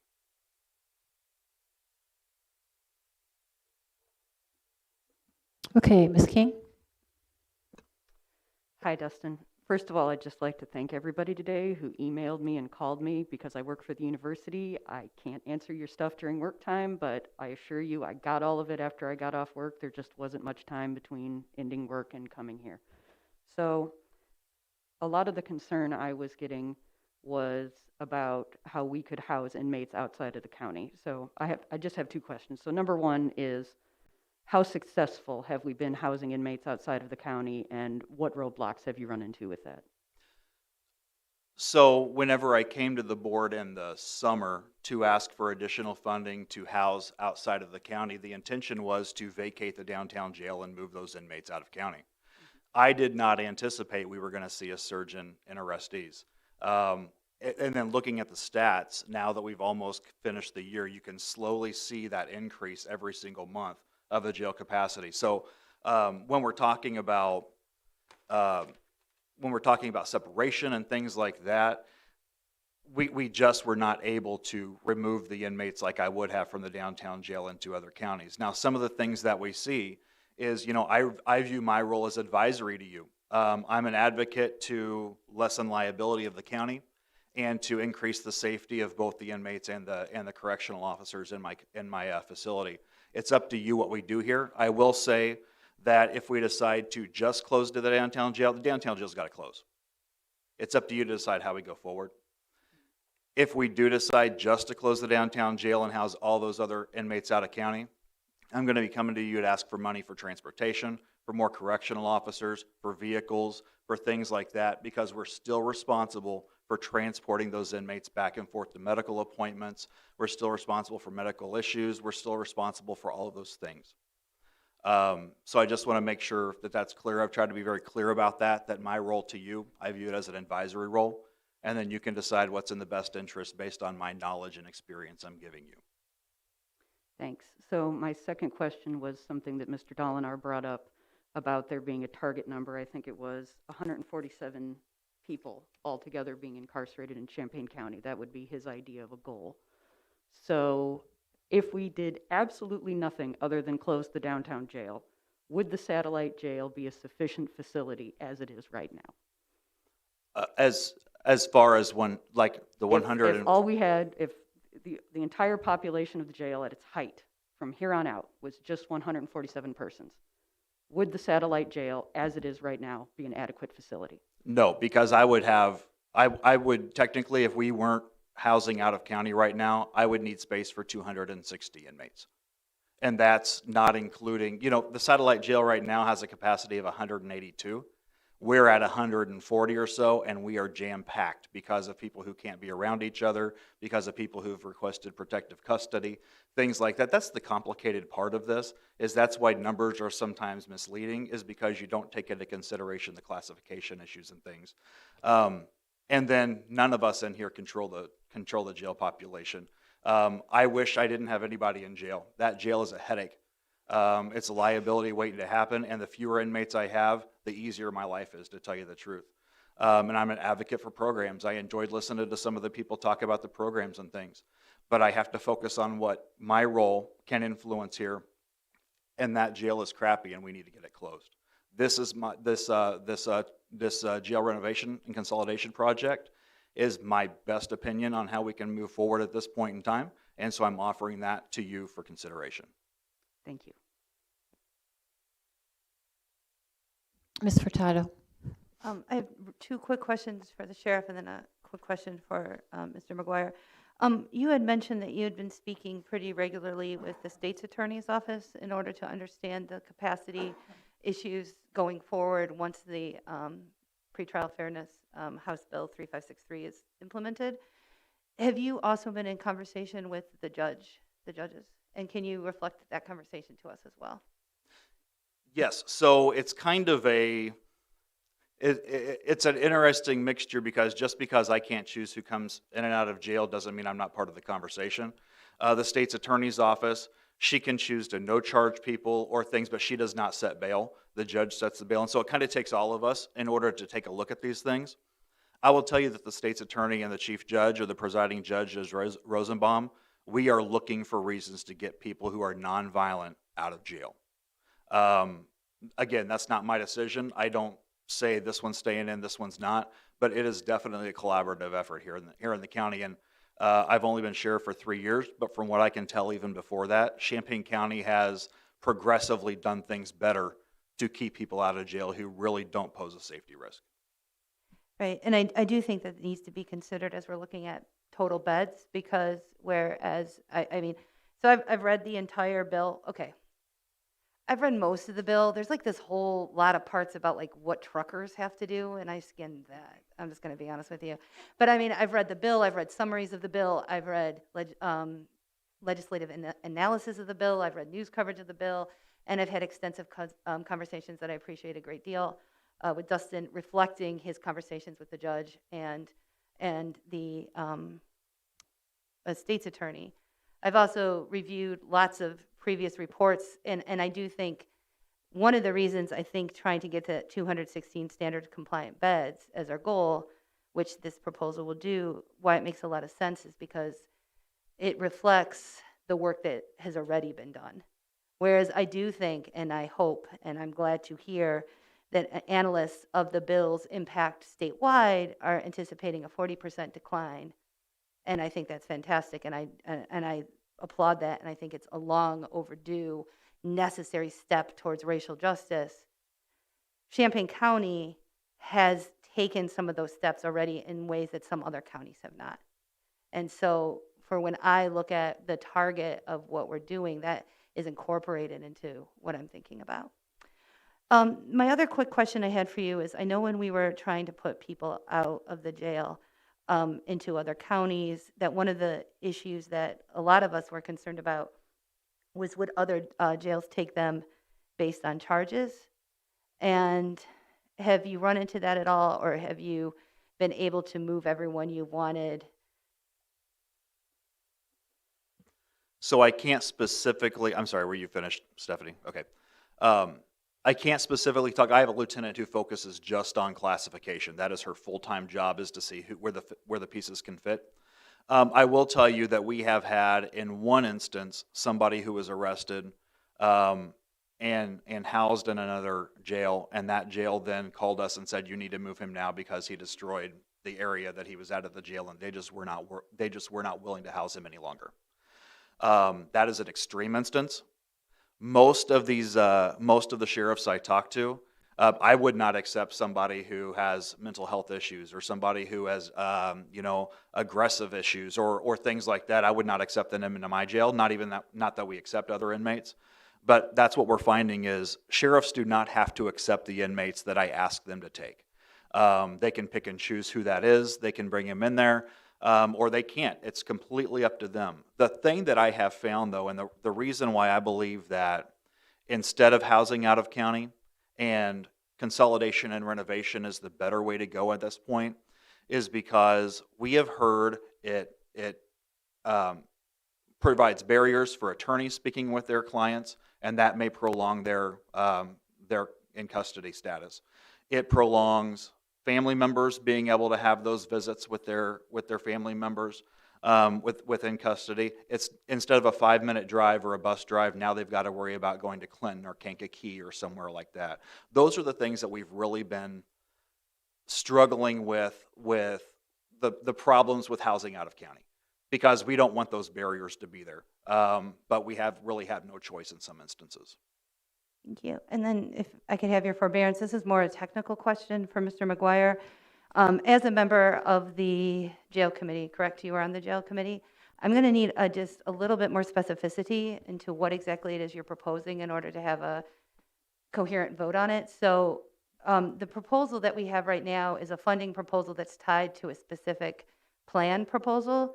And it's a tripart proposal, right? So it has bonds, it has ARPA money, and it has capital money. So you're proposing $25 million in ARPA money, but it's unclear to me if you're replacing one or both of those other parts. And then because those triparts have a specific dollar amount that are based on our scoping document for specific items, a round number like $25 million, I'm uncertain what exactly it is you're trying to accomplish, because I don't believe that accomplishes, I'm guessing maybe you're trying to get to a third pod, but that dollar amount on its surface won't do that. And so I guess I'm just going to need a little bit more into how you're breaking down those funds, and then what exactly you're trying to do to edit the proposal that those funds are attached to, so that I can make a coherent vote. Well, thank you for that question. I guess I'll ask the sheriff a question and kind of get to where you're talking about how the funding is dispersed or used, and then maybe ask Dana to come up and answer some questions. The question I wanted to ask was, I think the number of people you expected to move out of county by closing the downtown jail was 60 or 70. Now we're talking about, if we close the downtown jail, 130. So we're almost doubling that number. So where do those costs come from? How do we pay for that? Then the question for Dana, as I understand the construction, we're talking about $21 million just to have the minimum. But now, what is the cost of renovating the medical rehab and the thermal, and how much does that take out of that $21 million? Because what I'm trying to get to is properly funding the jail so there's space to take the real violent criminals off the street. Because I'm told by the officers in Champaign that they'll stop somebody who has multiple charges and a gun, and they're told we don't have any space in the jail, and they're put out on the street. Now, you're wondering who's shooting up the cities and these kids, and they're people that they don't have space here in our jail because we're not building a jail big enough to do it. And I'm getting tired of it. The public's getting tired of it. They won't go downtown. They won't shop in Champaign. Point of order. They're afraid they'll be shot. Point of No, order. no, there is no point of order. Point of I'm not order, finished Mr. talking McGuire. just because you don't like what I'm saying. No, you don't no, like it the isn't truth. about- no, it isn't That's about not my what you're fault. saying, Jim. You need It to isn't about stop what you're interrupting saying. me when I'm trying to Okay, talk. stop. Just point But- of order, can we have clarification upon what exactly you want this amendment to be? And then Okay. you can yell at all of us about how we hate everyone? Well, you know, Okay. obviously That I hate a was few people. a little more than point of order, but yeah, But the point, To answer the question, and if Dana could come up and talk about the changes to the budget for the jail. All the funding, the only thing I want to change is drop the $13 million in bonding, add the additional $20 million of ARPA funds, so we have $25 million worth of ARPA funds and the other funds that are being used to plan the building and stuff like that. But if Dana can come up and tell us what it'll cost to rehab the medical rehab and add the geothermal and what the scope of the program is, that would be, I think, helpful to determine how much funding we actually need to build the appropriate jail. I'm going to ask a question here to clarify. So what you're proposing is that the original proposal was not for money in the 2022 budget that you guys have already allocated. It's the money that's being talked about for ARPA would be in the second tranche of the 20 million that we haven't gotten yet. And what you're proposing, what I'm thinking you're proposing, is taking all of that 20 million and putting it into the jail project. Yeah, it's $5 million for this year and $20 million for the next tranche, and not the Okay, 13. so you're taking all of the next tranche to Right, go into, which okay, that's, isn't, yeah. okay. Rather than doing the bonding. Rather than doing the bonding to make the taxpayers pay for this twice. Once Okay, for all right. taxes to get the ARPA funds and now again. Okay. Mr. Patterson, go ahead. To answer the question about the HVAC, as we discussed at the meeting, we were given a quote by the architects that it would be $500,000, which is included in that price. And then when it comes to renovating the soon-to-be former medical facility, if you remember, you've probably on tours gone. It's where the nurse works out of. According to the sheriff, I mean, the renovating that is going to involve moving a countertop and maybe, painting the room. So it's not an extensive renovation or construction project. So the price is going to be pretty minimal for that one. So to answer your question, those two aspects are included in this price. Dana is here, Okay. right? So he could give us better understanding of what So- the. Okay. Mr. Summers? It's quite clear that Mr. McGuire has no coherent plan and is attempting to build something on the fly during our meeting. I call the question. He has an amendment on the floor and a second. Second.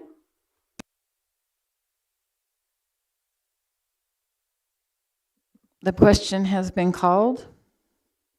Let me think here. Do we need 2/3 vote for this? Looking. We're not interested in having full information from our facilities manager. If you would have showed up to the committee meeting, you would have had this already. I tried to attend the meeting and all of a sudden you weren't doing Zooms anymore. I was in Texas. All right. It's all on YouTube. Yeah, we need a 2/3 vote for this, so we're going to have to do a roll call. Straub. Voting on calling the question. To end the discussion and calling the question. Yes. Summers. Yes. Taylor. Yes. Thorsland. Yes. Vantage Theorenaut. Yes. Vulcan. Yes. Carter. Yes. Cowart. Yes. Esri. Yes. Furtado. Yes. Goss. Yes. Harper. Yes. King. Yes. Lakshin. Yes. McGuire. Obviously, no. Michaels. Yes. Pasalacqua. Paul. Yes. Rodriguez. Yes. Storr. Yes. Patterson. Yes. Okay, the discussion has ended. We are ready to take a vote on the motion at hand, which is, I believe, I'm sorry, the amendment. No, we're done. We're done with the discussion. Well, on just point of order, it's just we're done with discussion on the actual amendment, but after Yeah. the vote on the amendment, we will be able to Yeah. continue to. Okay, so now we're going to we're going to take the vote on the amendment. Straub. Can anybody state the amendment? I can't even remember what it is. We need a $25 million for ARPA and no bond. Yes, okay, so that's the amendment. Straub. No. Summers. No. Taylor. no. Thorsland. No. Manich Theorenot. No. Vulcan. No. Carter. No. Cowart. Esri. Yes. Furtado. No. Goss. Yes. Harper. Yes. King. No. Lakshin. No. McGuire. Yes. Michaels. Pasalacqua. Yes. Paul. No. Rodriguez. No. Storr. No. Patterson. No. Okay, that motion did not carry. So we're back to the original adoption of resolution. Any further discussion on that? Ms. Wolkin? Yes, thank you. First of all, I want to say that this is not free money. This is taxpayer money. We're all taxpayers in here, and I know none of us want our taxpayer money to go to the jail. But that's my personal feeling. From a board member perspective, we have to do what's right for this county. Either way, we're going to be spending money. We're either going to be spending money on closing the downtown jail and making adjustments at the satellite jail, or we're going to be spending lots of money sending these prisoners to other places. That's the choice that we're really making here tonight. And again, we have to take our personal feelings out of this. None of us want to put money into a jail. The very thought of it is horrific. But I am going to take my personal feelings out of it and put my board member hat on and vote yes. Thank you. Mr. Harper?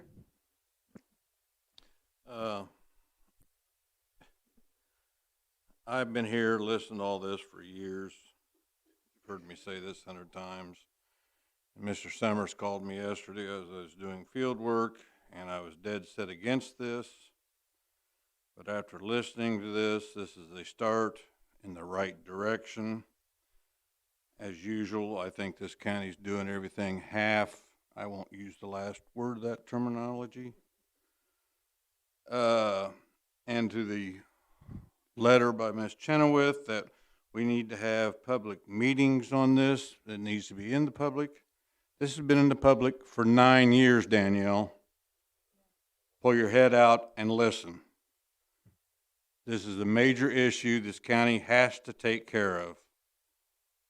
So, as I said, I was dead set against this, the way it was done, but I will be supporting this. Thank you. Ms. Carter? So I just wanted to ask the sheriff, one of the ladies that spoke, she said there was $9 million that was taken in bonds in 2019 and 2020. Okay. Where did those funds go? I can't speak to the bonds because the circuit clerk has the bonds. Okay. Yep. So I didn't even know the amount, to tell you the truth. Okay. So you're aware of the gun violence that we have in our community. And I think my problem is you are separating the shooters. There's conflict between the shooters. Have you ever thought about programs including conflict resolution that would maybe why these guys are incarcerated, that they can come to some kind of truce, that maybe when they are released that there wouldn't be so much tension in our streets? Have you ever thought of anything like that? Yes, ma'am. Okay. Also, the other thing, the most that you're asking for is $8 million that's going towards the pods, right? But if we're looking into January 2023, when the No Bond Act takes effect, I don't understand why is there a request for so many beds when we're going to be looking at a decline of how many beds would be needed, because there wouldn't be a bond. The order would be in effect in January 2023. And so I guess my concern was, the $8 million just seemed high for the reconstruction of the beds. So is there any way that that number could be cut? Knowing that moving forward that we're not going to hopefully see as many inmates into the county jail?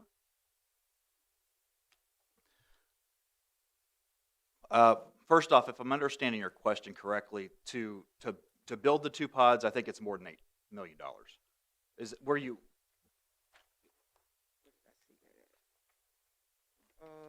Where did I see that at? And I may be mistaken, but I just want to make sure. It's $8 million. I think she's just talking about the actual construction of the beds themselves, that part of the proposal, whereas the other parts have to do with other elements. Remember when you broke the numbers down? The what's their name? The company that's working. It's Reeve, Stick and Reeve. There you go. Yeah. Yeah, it's in their report. Okay. So it's $8 million. So I know that it's needed. I took the jail tour.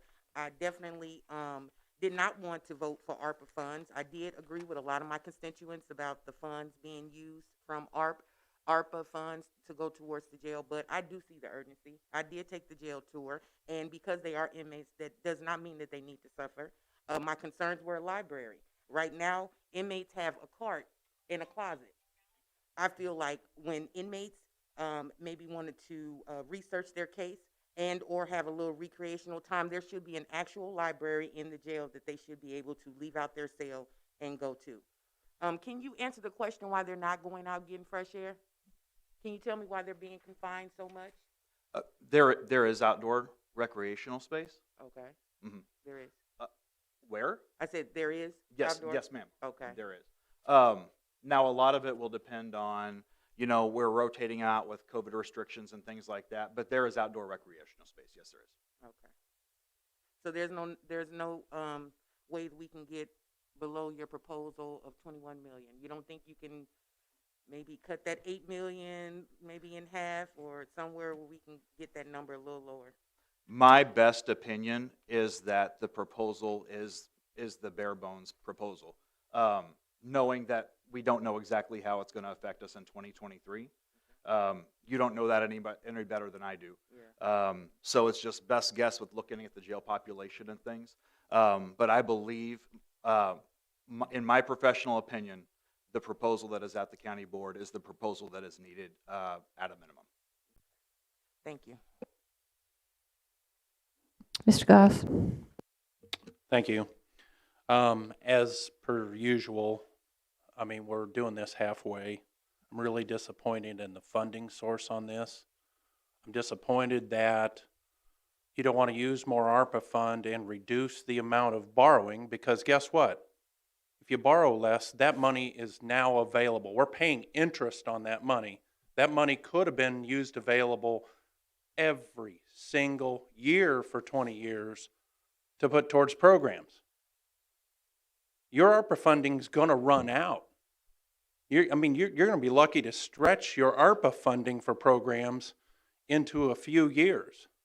You go borrow $13 million and you take that interest that you're paying on those bonds, that money could have went right towards programs. It was a long-term funding solution. Now, I was told that we might be able to get $8 million. I see the number, it's $5 million. It's a joke. It's honestly a joke. This talk about, there's a guarantee we're going to drop the number of folks in the jail because of this funding or this bond reform. It's been told over and over since the day I've been on the board. We've already made a lot of those changes. We're not holding people in jail. Otis isn't sitting in the drunk tank for weeks on end. We don't do that anymore.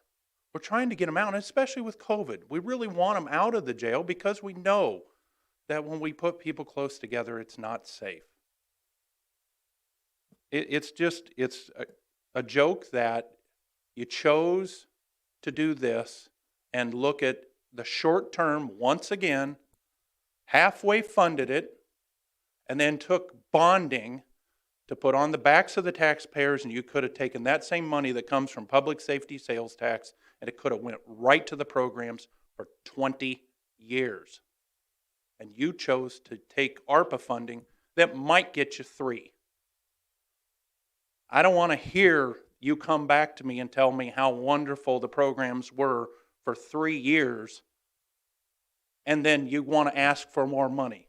You had the opportunity right now to have the funding, but you chose to take the short-sighted view of this, and you're not going to have the money after 3 years. So I've said my piece. I will support it because we've got to do something in this jail. That downtown jail is despicable. It should be closed. I'll support it, but I'm not happy. Ms. Rodriguez. Thanks. Okay, so first I just want to start off by saying the idea of voting on this tonight makes me physically nauseous. I have a lot of questions that are unanswered. I don't see a valid reason why we cannot delay this a month. This feels like a rushed process, but that is inflicting harm on this community.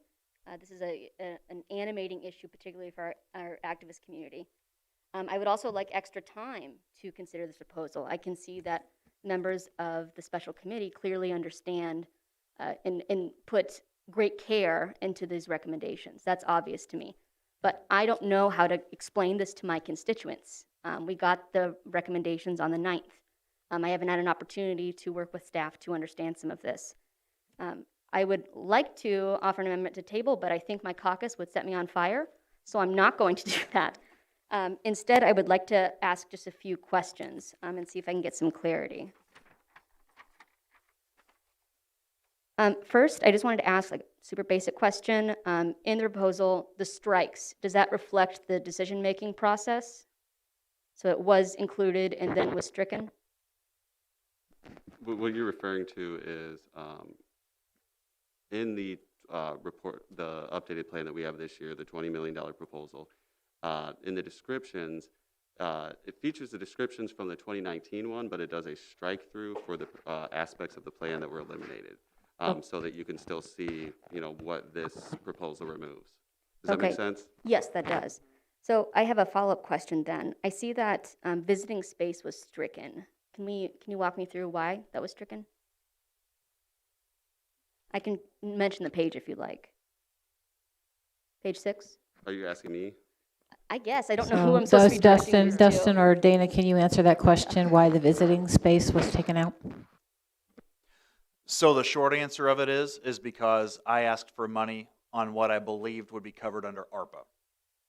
And I did not believe that visiting space would be covered under ARPA. So I stuck to the bare minimum when we were talking to the architects and said, at the minimum, what do we believe will get the downtown jail closed and then consolidated into one facility? That's simply why that was stricken. I'm sorry, I can't see it through the column, but that's exactly why that was stricken. I'm assuming you're giving me eye contact. Okay, that makes sense. So then, again, I'm sorry, these are basic questions, but I've had, 30-minute overview of this in caucus. So this proposal is explicitly on the $8 million then. This is what you want to do with the $8 million under American Rescue Plan funds. I don't know. Yes, the answer is yes, Emily. The answer is yes. Thank you. Okay, and then I also wanted to ask a yes or no question. In my conversations with others, I believe that this is supposed to drop the jail population by 20%. Is that correct? 40? It drops the beds by 14.96%. Thank you. Okay, and then finally, can we speak to the increased cost of materials? That was supposed to be up by 20%. I think it's on page 13. That's a more recent estimate of the construction costs. Dana can talk a little more about that if you have details, but whenever we do these, we've been doing these for several years, and the original estimate that was given by the architect was updated with more recent cost estimates. Okay, thank you. I might have further in a bit, but I'm okay to rest for now. Ms. Michaels. Just very quickly, to allude to a little bit about what Ms. Rodriguez was saying, my point was going to be that once again, coming from a family and a spouse that has been in the construction industry for years, the materials are ridiculous if we can even get them. So the longer we wait, the more we postpone this, the worse it's going to get, and we're not going to help anybody or anything. So that was my point. Mr. Pasalacqua. Mr. Rodriguez, I'd like to shed some light on one of your comments about the jail committee spending a lot of time detailing this, and I would disagree. I don't know if it was the move of the chair of that committee, but the resolution that's being presented to you tonight was actually written 2 days before the meeting with very little discussion, and then it was handed to another member of your caucus to read. It was voted on and approved, not by myself, but I don't think it got real discussion, and I think that the chair decided to craft that on his own and set it out and get it approved. And as a committee member, that's how I feel. I don't feel like there was a lot of collaboration, so to speak. Mr. Patterson. I guess to respond to that briefly, the recommendation of the committee was made up of, at previous meetings, we were given different options. We were shown the jail plan at the first meeting.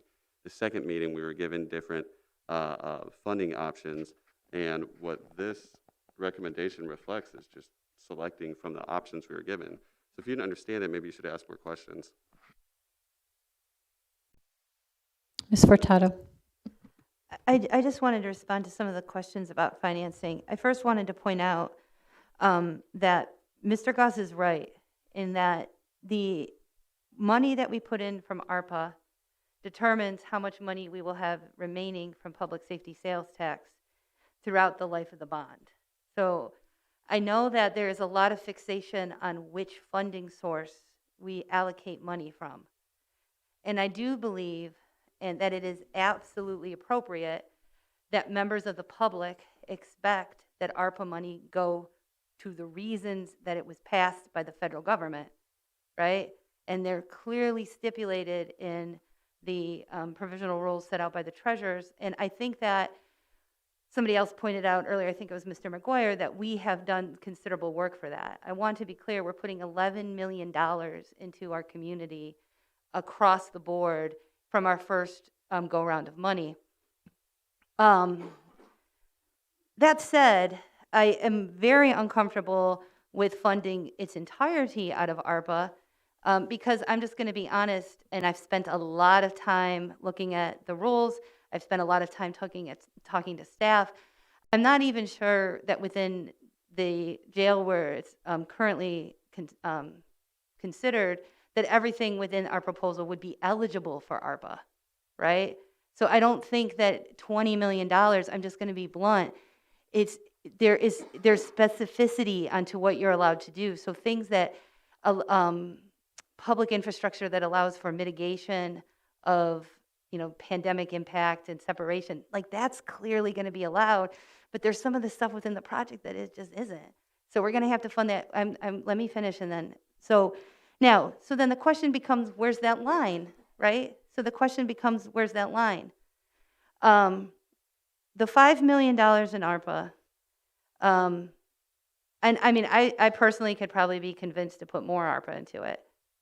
But the $5 million in ARPA seems to be where, that I've had productive conversations about, and it allows for at least $600,000 in all years in remaining public safety sales tax. And we need to recognize that there's a lot of other things that we need to address. We need to address the sheriff's office. We need to address space for the clerk and public defender's office. We have a tremendously big court technology system that I'm going to be honest, I only kind of understand, that I just know is going to cost us millions of dollars that's out there. And in terms of programming, the one thing that the county has not done that we need to do, and I'm saying this to the sheriff's office, the state's attorney, and the judges, is that, I, in preparation for this, reread every single study that has been done about this jail. And the one consistent thing in terms of internal county services that we have not done in a robust way that has been recommended for 12 years now is pretrial services. And if we, as Mr. Goss said, if we don't use any ARPA money, there's literally no money left. If we completely bond this out, then our public safety sales tax is wiped out until 2028 when the other bonds that we have out there come off. So if you said to me, are you totally think that $600,000 a year is good enough in flexibility from public safety sales tax? And it's right on the edge, you know what I'm saying? But I really wouldn't be comfortable with going any lower. And I think that it's clear that the ARPA money is allowed to provide better health and separation within the jail, and that we're not going to get in trouble down the road for that. So I could live with the $5 million. It puts us in a better position than if we didn't use any, right? And I think that, as several people have said, compromise is what it's going to take. Like, literally, I've had people from every side of the political spectrum tell me that this is a terrible plan. And then the last thing I want to say, and then I promise I'm not going to talk anymore tonight, I don't think, but I wanted to say this. There's people from the public here that spoke today that mean an incredible great deal to me. People that I have organized with and thought with and sat in living rooms with and talked about these issues with, right? Read books with and thought hard about these things with. I have so much respect for Danielle and Stuart and Mark and Karen and Brian and all of these folks who've done this work. And I totally understand that you disagree. And I respect that you disagree. And I forgot to mention Dottie and Belden. I totally respect that you disagree. I understand that you disagree with my opinion. I want you to know that what you've said has informed how I've thought about this. And I hope that we can continue, those of you that are still in the room, to work together. But I want to say, because I think sometimes it's sort of been implied that I've had some like sort of tense relationships with any of those people. No, like the hours I've spent talking with Danielle Chenoweth for the last couple of weeks made me understand the bail reform bill harder. We came to different conclusions about what it's going to do, but it was meaningful to me. But I felt like I owed you all my understanding of the financial part of it, and I know that we somewhat disagree, but I hope that like maybe we kind of got to a place where it's the disagreement gulf isn't that as big as it could have been. Jacob. I might show that I'm new here because I do think this is a good plan. It doesn't use all of our ARPA money. We get progress. We in a room that we fight over literally everything. That this could be a step forward for a need that if we didn't have ARPA money, we would still have to pay for this no matter what. So I understand that the benefit. You're not going to talk over me, Jim. I swear. But so I mean, there's been municipalities that are having to give some of the CARES money back, and there's still municipalities now that are having problems with how to allocate ARPA money for these things. Alabama, Oklahoma, even in Iowa. So using some ARPA money where we can is safe. It's something that we have to pay for no matter what, and it is, if it passes, something that where we can continue to fight over the same things later that we've had before later, and it can happen in a new jail. That is not breaking down, where people are safer, and then we can try to add more beds later. Because I mean, this is something. This has been a problem since I was born here in 1988, and people have been yelling about the same things. So we're making progress is beneficial. It is a good plan. It's something's getting done, and I think we should support it. Mr. Thorsland, you haven't spoken yet. Thank you. First, I do want to thank everyone who came tonight, everyone who sent me an email, everyone who tried to call me on the phone about this. I have the same problem that Mary King does. I can't do it during the day at work, and I had literally 20 minutes between leaving work and coming here today. I'm wearing my Ramon shirt underneath my pretty sweater. The discussion in our caucus and the discussion with the public that we've heard tonight, this is a vote to start to move forward on something that when I first ran for county board in 2008 was a topic. Mr. Paul is right. This has been going on for a long time. Everyone who said it's been going on for a long time. This is the first solid concrete step I've seen where we can move forward and do something. And it seems like we have some consensus on both sides of the aisle, which is a wonderful thing in this room to have and doesn't often happen. There will be multiple opportunities for the public to come to talk about what we do. This is to get the process started, finally, to get a plan that will have time for comment, to direct people to do things like Mr. Storr wants, like Samantha wants, like everybody wants on all sides, and to help our sheriff finally have a facility that maybe is certainly better and that downtown jail can go away. And I will support it. I'm comfortable with the amount of ARPA we're putting in now because, like Mr. Paul, like Stephanie says, this is money that goes to things that is clearly covered in ARPA. I don't know how in the world you'd come up with $25 million of ARPA funds that wouldn't be all kicked right back in our face and we'd have to pay it anyway. So I'd like to see, hopefully, this move forward tonight so that we can get moving on it. And then everyone who's commented in the public and everyone who's emailed, make sure you come again as we go through and refine this and move this forward finally. Mr. Esri. Thank you. I guess I'd first like to start off agreeing with Mr. Harper that coming in, I was probably leaning more towards, I wasn't necessarily strongly, but I was probably leaning towards voting against. But after tonight, yes, I'll vote yes on this. Also agree with Ms. Volkin. I don't believe anybody here really and truly wants to spend money on a building. I don't want to spend, I would like to not spend money on any buildings. I mean, but, even Brookings, if we didn't have to spend money on it, that'd be great. But we do have a state mandate for a jail. I also agree with Mr. Goss that I believe we could do more to keep it off the taxpayer backs. We may not be able to get the full 25 million, but we could do more. Part of the way I would say in general that we are stuck at the, say, roughly 21 million for the building total is we are, as our sheriff, Mr. Herman said, we're basically kind of asking for the minimum. We aren't asking for the Cadillac of a jails. We're asking for, I guess you could maybe just say the Chevy of jails, if even that. We hear ideas that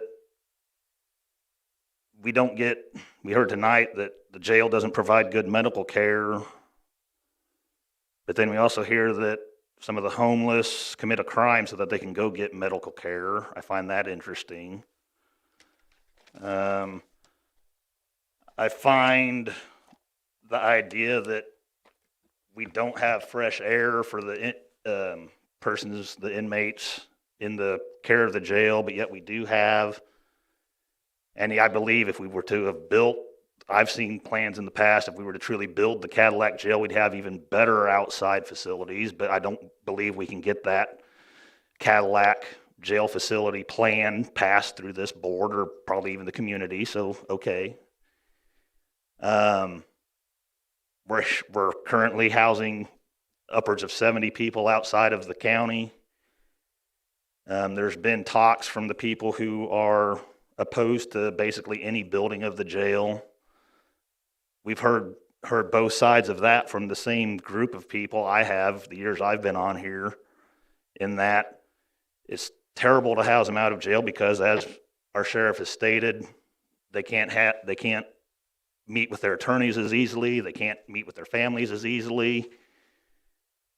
But then when it comes to actually building the jail, I've heard it well brought up by those in the public who are opposed to the facilities plan, can we ship them outside of the county and house them outside of the county? So which is it? Do we want to house them outside of the county? Do we want to house them in the county? I believe housing them in the county is the better idea.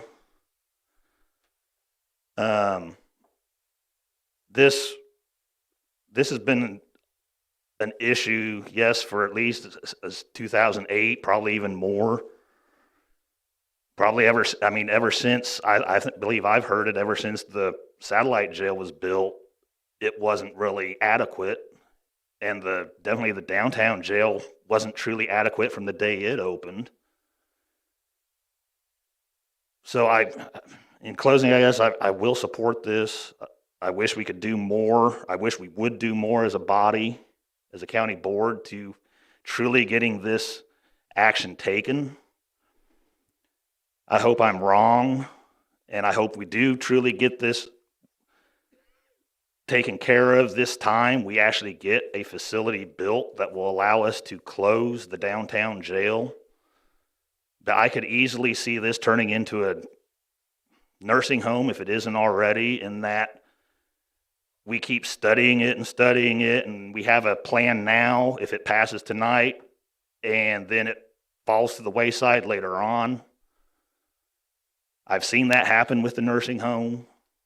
There were supposedly, before we actually finally did get it sold and off our books to quit draining our funds, that there was a plan that was supposedly going to be voted on, then last minute it got turned down and nothing came of it. So I hope that we truly do progress with this, that the money that we're spending now, if this does pass, actually goes to a building that gets completed. It is truly needed.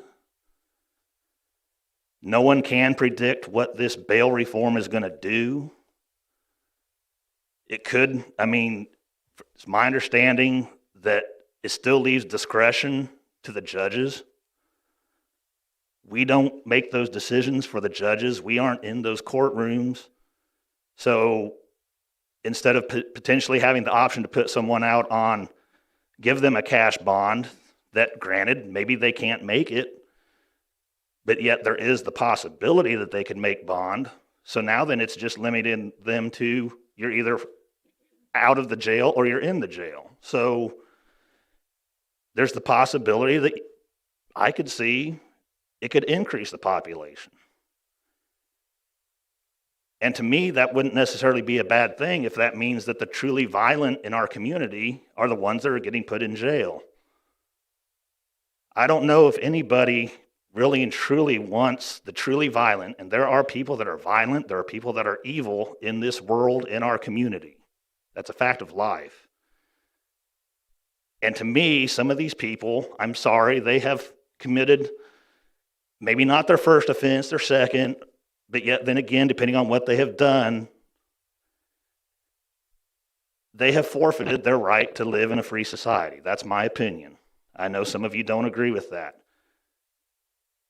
But ultimately, they make the choice. And yes, people are held pre-trial. That's the way our system works. And again, we've heard that it's policy at our committee of the whole last week. It's policy that keeps people in jail. Well, yes, if you can say that policy is our laws, which that's what I took that to mean. Maybe I'm wrong. So if you don't call shooting somebody a crime, well then, if I shoot somebody, I'm not a criminal because you aren't calling it a crime, so I'm not a criminal, I don't go to jail. To just make an example. So, again, I hope this truly does result in an actual building project that gets completed. Thank you. Mr. McGuire. Thank you Yeah, very I'll much. get there. I guess I agree we have to obviously build a jail. Some of the questions tonight, like the medical unit, changing it to opportunities for outside groups to come in, that's something I actually support. Maybe in geothermal. The issue becomes that when we say that the minimum price is $20 million. We can't buy a $25 million building with that. And that's why I asked Dana what these costs would actually are. I've heard that number mentioned tonight of $8 million from ARPA funds. Dana, what would it cost to add the medical facility or change the medical facilities to counseling or rooms and all those things, and how would it add to the cost of the jail?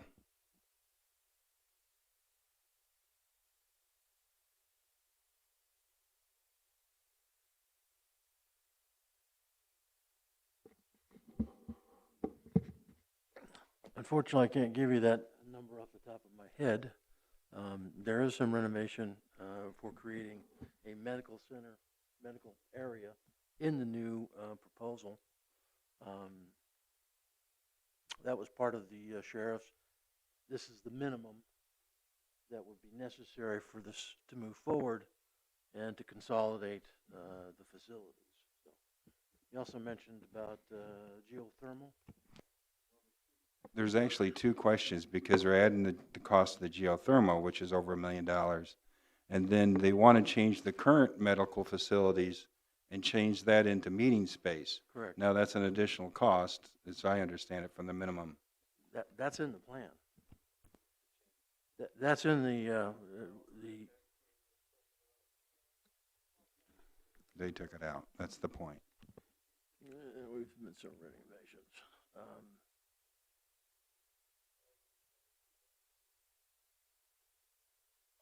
Oh, the geothermal was put back in, I can tell you that.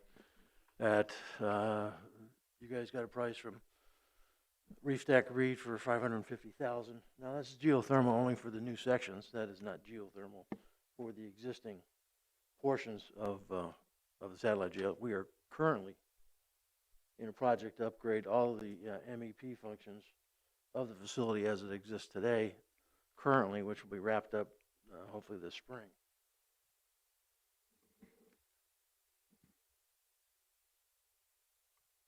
Okay. Ms. Straub? Oh, Ms. Laction, sorry. I just had a quick question / clarification. Wanted to make sure, and I know that this is the case, I just confirmation for myself that Ms. Larson is very involved in the process of overseeing the ARPA funds that would be going towards the jail, providing itemized lists. I guess it would be combining with Mr. Brenner to make sure that we know what is going where, so that we're not running into any unfortunate situations where we would be forced to return money because we're not spending it properly. Again, just wanted to confirm that that's the plan moving forward.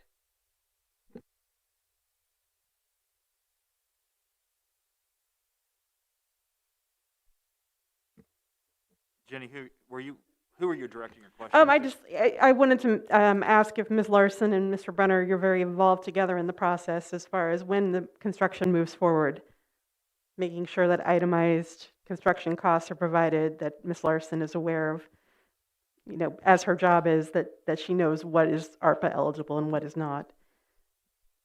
It's more just a confirmation this is happening, correct? Yes? Okay, thank you. Ms. Rodriguez? Thanks. I'm ready to explain my vote. I will be voting no on this measure for 3 reasons that I want to detail. First, I need more time to consider this. I believe that my constituents should be embarrassed of me if I were to ask the questions that I just asked, as basic in nature, as surface level as they were, and for me to then move forward with a yes. I don't think that would put much faith in my representation. Number 2, I believe that this process, I don't want to break faith with our activist community. They've made a very base level request of delaying this for a month to have a town hall. I believe that is reasonable, and I believe it is necessary. It would give me time to consider. It would also give time to clear up information or disinformation that is quite clear process. I don't know why this is okay. Then my final point is that we don't have a project labor agreement. I think I'm mystified at how quickly this process was pushed. It's not. It's what? Okay, now it's working. All right, we'll see. Crossing fingers. I'm mystified by just how quickly this caucus moved to put this proposal forward when the project labor agreement has been stuck in the mud for a year. I will not be voting to endorse any building funding without a solid start on a project labor agreement. That's where I'm at. Thanks. Ms. Carter. Just get one more thing clarified, sorry. Harper, oh no, not Harper, I'm sorry. Esri, you said new construction for a new building. Are we doing a remodel, reconstruction, or a total new building? Can you clarify that for me? New building I meant was the addition to the satellite jail. That's in my comments. When I say new building, it is a new building process. It's not an entirely new building, but it's a new building. You could say added on to a new building. It's an addition. Okay. It's not a standalone new building, no. Okay, I think we might be ready to vote at this point. So let's move forward. The motion on the table is to adopt the proposal from the Jail Facilities Committee with the slight additions to the numbers, which I messed up on. So it will be 20,401,488 is the final number. Pardon? 20 million, sorry, said thousand. 20,401,488. And including the items that were mentioned for the geothermal, the transition of the programming space, and the other kinds of things that were already proposed. So that is the motion on the table. Those in favor? Aye. Those opposed? No. Okay, that motion carries. All right, we can move on now to the next item, which is item A, the annual renewal of the recreation and entertainment license for Gordyville. Can I get a motion? Thank you, Ms. Michaels. Second? Second, Mr. Goss? Dorsland. Okay, we now have a motion on the table. Any further discussion? Mr. Esri. Yes, couple things. I guess the biggest would be when I look in the packet, and I apologize because I didn't see this until earlier today when I looked through this part of the packet. Being part of ELUC, the entertainment license, I'll start off first. The reason we're seeing this at the full county board is because this was the only item that Mr. Hall had for us to potentially have an ELUC meeting in November. Normally, these are handled at the ELUC Aaron, level. if you don't mind, as chair of the committee, yeah, John contacted myself and Aaron as vice chair, and we had the one item for the ELOC meeting. I decided to cancel that meeting for reasons of economy in time and money. So it's before you tonight. We did this last year. We do these every year. Normally, they come out of ELOC and they wind up on the consent agenda. Yeah, so, but the biggest reason I raised my hand was in my packet, it's Curtis Orchard information. So, yeah, thank you, I don't Aaron. know if Mr. Hall sent the wrong info. I don't know if it got messed up in the administrative office when it got put on, but I am not worried about, all along, Mr. Hall said it was for Gordyville. In the email to both you and I, Eric. Right, but so, I think he said that there was a second item, and I think Curtis Orchard might be the second well, one. And I wish John was here, but he said he wouldn't be here. Could I talk, please? I have the floor, I believe, Mr. Thorsland. Yeah. I do not have a problem passing this with the understanding that it is for Gordyville and not Curtis Orchard. We also could, Mr. Hall, in another email, I believe, to Mr. Thorsland and myself, said that this could be postponed till next month because this is for next year's entertainment license. And we have even done, say, next year's license, especially, I believe, last year because of COVID and so on and so forth. And the applications don't always come in right. So we could even put this off until January, February, not that we would need to, but I'm just pointing out that our packet and the information is for Curtis Orchard. I would say that personally, we can approve this with the understanding it's for Gordyville. I don't, Gordyville's been there a long time. The sheriff has already signed off on it. There's no issues that I know of, but that was my biggest issue for raising my hand tonight. Thank you. Yeah, thank you, Aaron. I think that it's hopefully clear that we're doing Gordyville tonight. I believe that we'll see Curtis Orchard as Aaron, probably pretty soon, next month or in January. So, but yeah, if we could clarify that to make sure that we are voting for Gordyville as it's listed in the agenda and not in the packet. So Eric, do you want to vote for it tonight? And just with that assumption, if it's not correct? As Aaron says, I think we're all comfortable that we're voting for the Gordyville recreation license. And when Mr. Hall returns from vacation or whatever has kept him from tonight's meeting, we'll find out if he also intended with that second email to add Curtis Orchard as well. I'm sure Curtis Orchard will survive another month because Okay. again, this is for 22. So. Okay. Any further discussion, Mr. Patterson? I mean, if it's safe to skip it, I mean, now I will predict that next month it would pass unanimously. But it just seems like there's a principle there that we're voting on something that we haven't even seen. And then also I have questions about the posting requirements, because other than the, like the agenda item, it doesn't, we haven't really posted the information for that. So I think if there's not a consequence to waiting, I think we should wait. And really what's going to happen is it's going to show up on the consent agenda next month if we do. So it's something that we wouldn't even really see again. But there's zero benefit to rushing it, I see. And, so I'm supportive of just tabling this to next month. I mean, it's a non-controversial item, but it's just kind of the principle at hand I'm thinking about.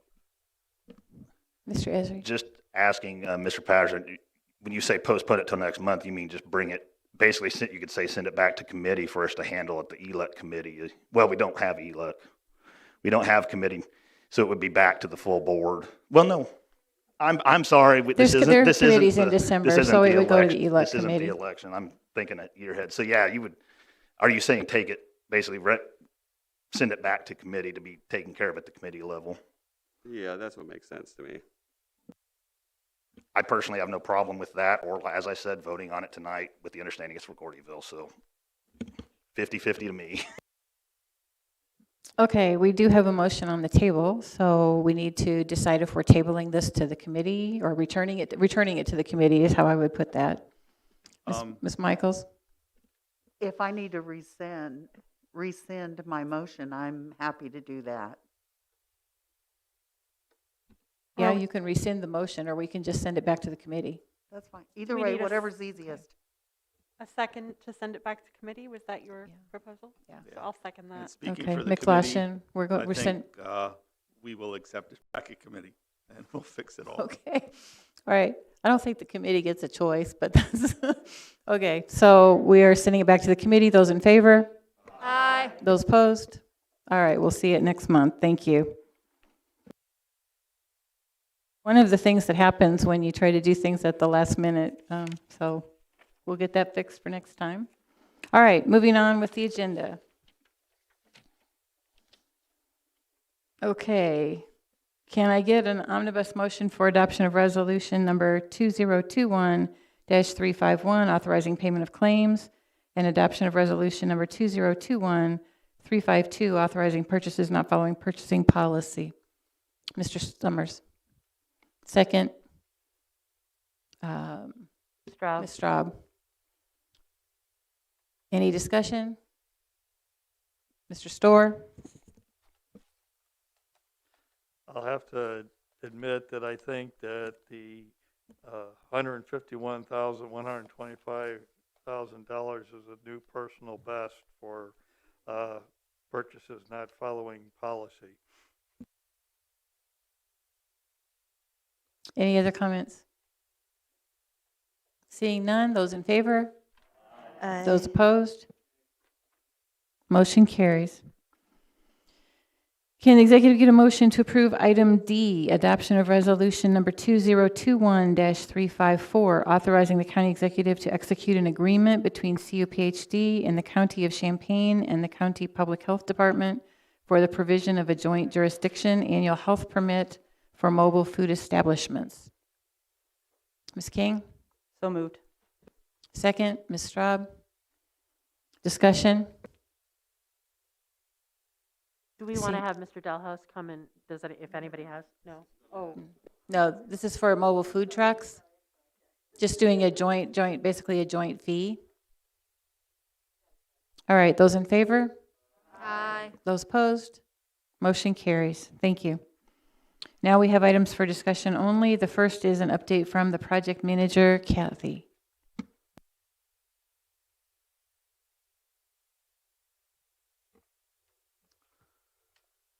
So I had a memo included that just a brief summary as far as ARPA reporting. We're still waiting on the interim rule to be finalized. We're also still waiting for the reporting requirements and specific detail that we would need. The first report would be due at the end of January. And I updated the chart of projected income and projected budget categories that you've included so far as this current year and what you've projected so far officially by vote. And so, I'll keep updating that as you add to those decisions. And then, as we've mentioned before, for the quarterly reporting, we'll also have the expenditures reflected so that you know where we're at on what we've expended so far. And then we also wanted to include kind of a rough timeline as of right now on next steps on a lot of these topics that have been approved for the budget for next year. And of course, some of them are just ongoing throughout the ARPA funding. And so we've had a lot of discussions, and of course, a lot of these are already in play. For example, the broadband project has a consultant currently working on that, and the committee for that. We're having discussions this week and next week about mortgage and sewer bill assistance and the gaps and the possibilities there. And so any of those, we would come back to you with what the proposal is for those funds. Other than that, we've continued to have discussions or starting to see what we can have before the holidays as far as productive discussions on these funding decisions for some of these topics that are on that list.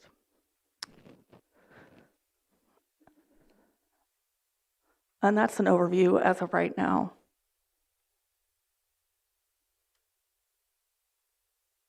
Stephanie? One just really quick question. In future, I really appreciate this. In future iterations, could you maybe make the gray color a little darker gray? My eyeballs, I start not for sure knowing, especially Yes. towards the bottom, some of them if they are gray or not. Okay. Yes, I will. Yeah.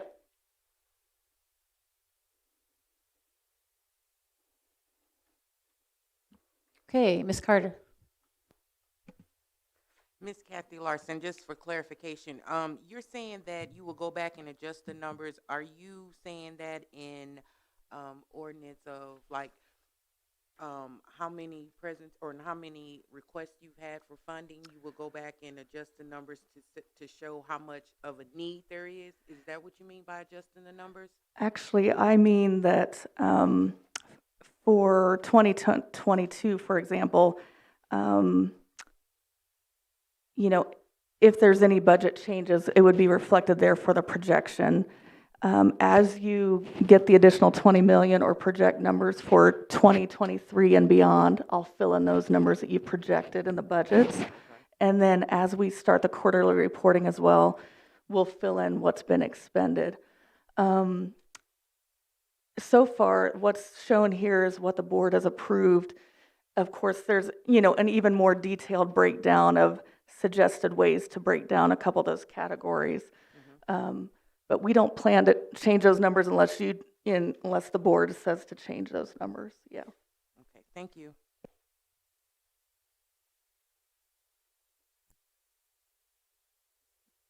Okay, thanks, Kathy. You have 2 memos in your packet from the auditor and the treasurer talking about the bank reconciliation issues. I don't think either of them are here this evening. Item D is the See You at Home year-round emergency shelter proposal discussion. There was a new ARPA request that was received last week, but since it's emergency in nature, we were presenting it on the agenda tonight for possible funding out of one of the categories for 2022 that you've already allocated. We don't have an actual application process set up yet for some things, but we're bringing it to the board for discussion about whether you want to put it in one of those categories and fund it for 2022.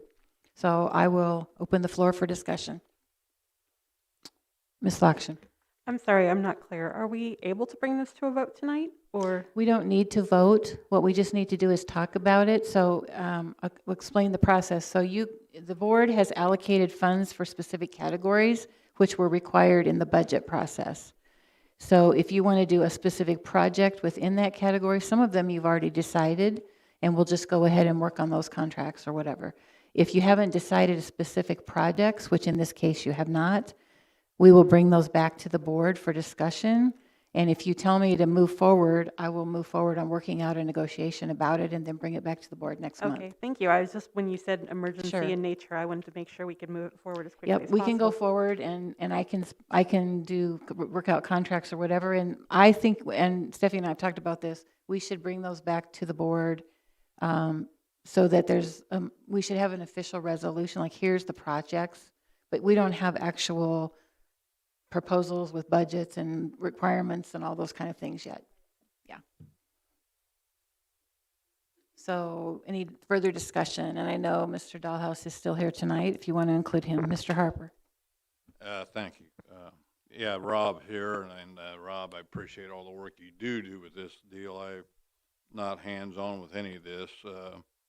Are the cities also helping out with this $400,000 to $450,000? Yes, they've been, and I certainly don't want to speak for the city of Champaign or Urbana or any of the other partners, but they have been at the table. They were one of the 12 that I mentioned. Again, not to speak for any of those other members, but I've had conversations with City of Champaign, City of Urbana, Regional Planning Commission, Public Health, the County Board, the township offices, Champaign and Cunningham. Trying to think, there was at least 3 or 4 others, and I'm apologize, I'm blanking on them right now, including See You at Home putting in $50,000 to support this initiative. So the short answer to your question is yes. Again, I want to emphasize this not necessarily being a See You at Home endeavor, but our friends on the street are, that's a community endeavor, right? And so there's a lot of partners that see the value in that, and I'm glad that we've continued to prioritize that here in our community. Okay, thanks, Rob. Absolutely. Mr. Patterson?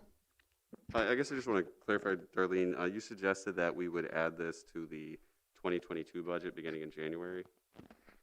I'm suggesting that you probably have it in your budget already under the ARPA funding. So you have categories like affordable housing assistance or whatever. So I guess my question is, that would mean the funding would not start until January, and it looks like what they have outlined is to begin operations in December. So I'm wondering if we were to wait until January to start providing funding, I guess question for Rob is, what impact would that have on your guys' budget? And a question for Darlene is, can we just, we have the money on hand, can we just start allocating it now? Do you want to take the question first? If we waited until January, how would that impact your operation? Certainly, the funding commitments that we have, I believe, would carry us for those 18 days from December 13th through January 1st.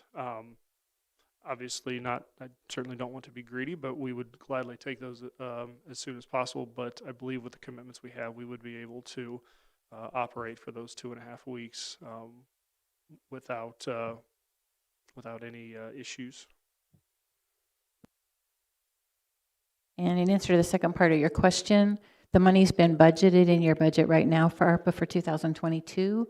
So if we moved that to 2021, there'd be a lot of paperwork involved, and you just approved this budget, so it's a lot of changes. I mean, it can be done, but it would be not easy.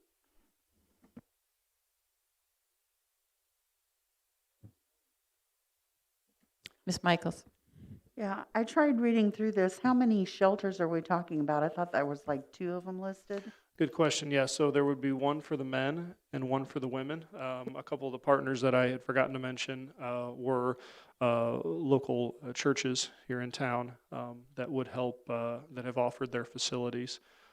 So that's another 2 partners that have come alongside us. Thank you. Ms. Furtado? One of the things we as a board have to give direction to is like which category we think it should come from. And in conversation with Executive Cobble and Chair Patterson, we've discussed both affordable housing assistance or potentially the mortgage sewer bill category, because that's kind of more, I think our thoughts were affordable housing assistance was more permanent, and then the other one was more like short-term gap type funding.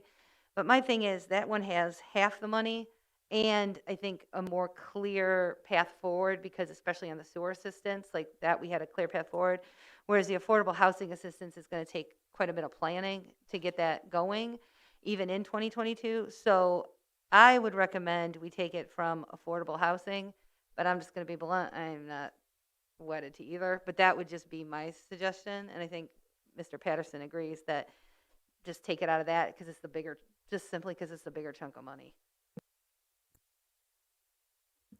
So I thought I saw someone else's hand over here. Ms. Carter? Do you work with Pastor Williams Urban Ministries? Do you do anything with them? We've worked with them in the past. We don't have anything specifically going on right now. But as far as the population that we work with, we work with basically very similar, maybe not the exact same people, but very similar populations. I know That's they've what got the transitional housing program for men, women, and families over there. Mhm. A lot of respect for what they do. I mean, would you be interested in a connection or reaching out? Because I see what you do and what they do are the exact same thing. And just trying to. No, I think it's a great question. I'd be more than happy to talk to Pastor Irvin. It's been a little while, but yeah, I think any way that we can strengthen the continuum of services for those folks on the street, whether that is emergency shelter, whether that's transitional housing, whether that's voucher programs, whether that's whatever the case may be. I think as every time we strengthen each of those layers as a community, we get stronger. So Awesome. Thank you. Mr. McGuire?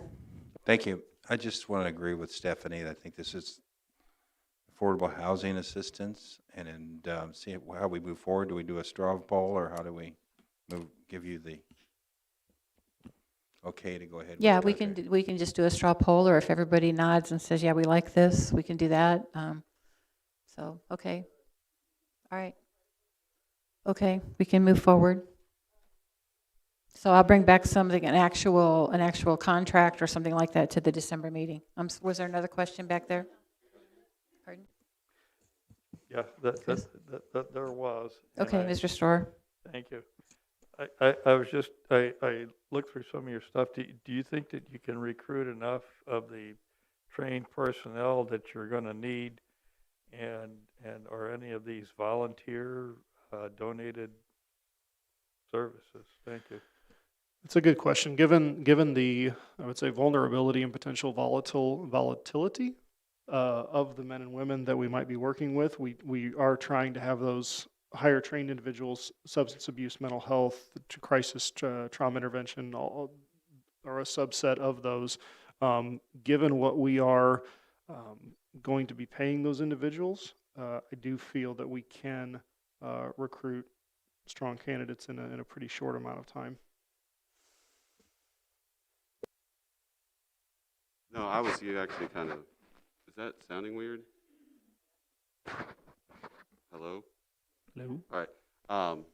You had kind of cleared it up. I was just going to ask that when we're making the ARPA decisions that we have something more formal than just like a straw poll, but it sounds like you were going to bring something back next month for us to vote on. So yeah, I just want to make sure we keep that precedent going, that I know we don't need to do a budget transfer or stuff like that, but just so we have a formal process of approving expenditures.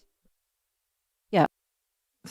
So all of these contracts will be paid directly from the ARPA funding. So we won't be transferring things between line items unless it's, for example, like to the mental health board, which is a separate department in the county.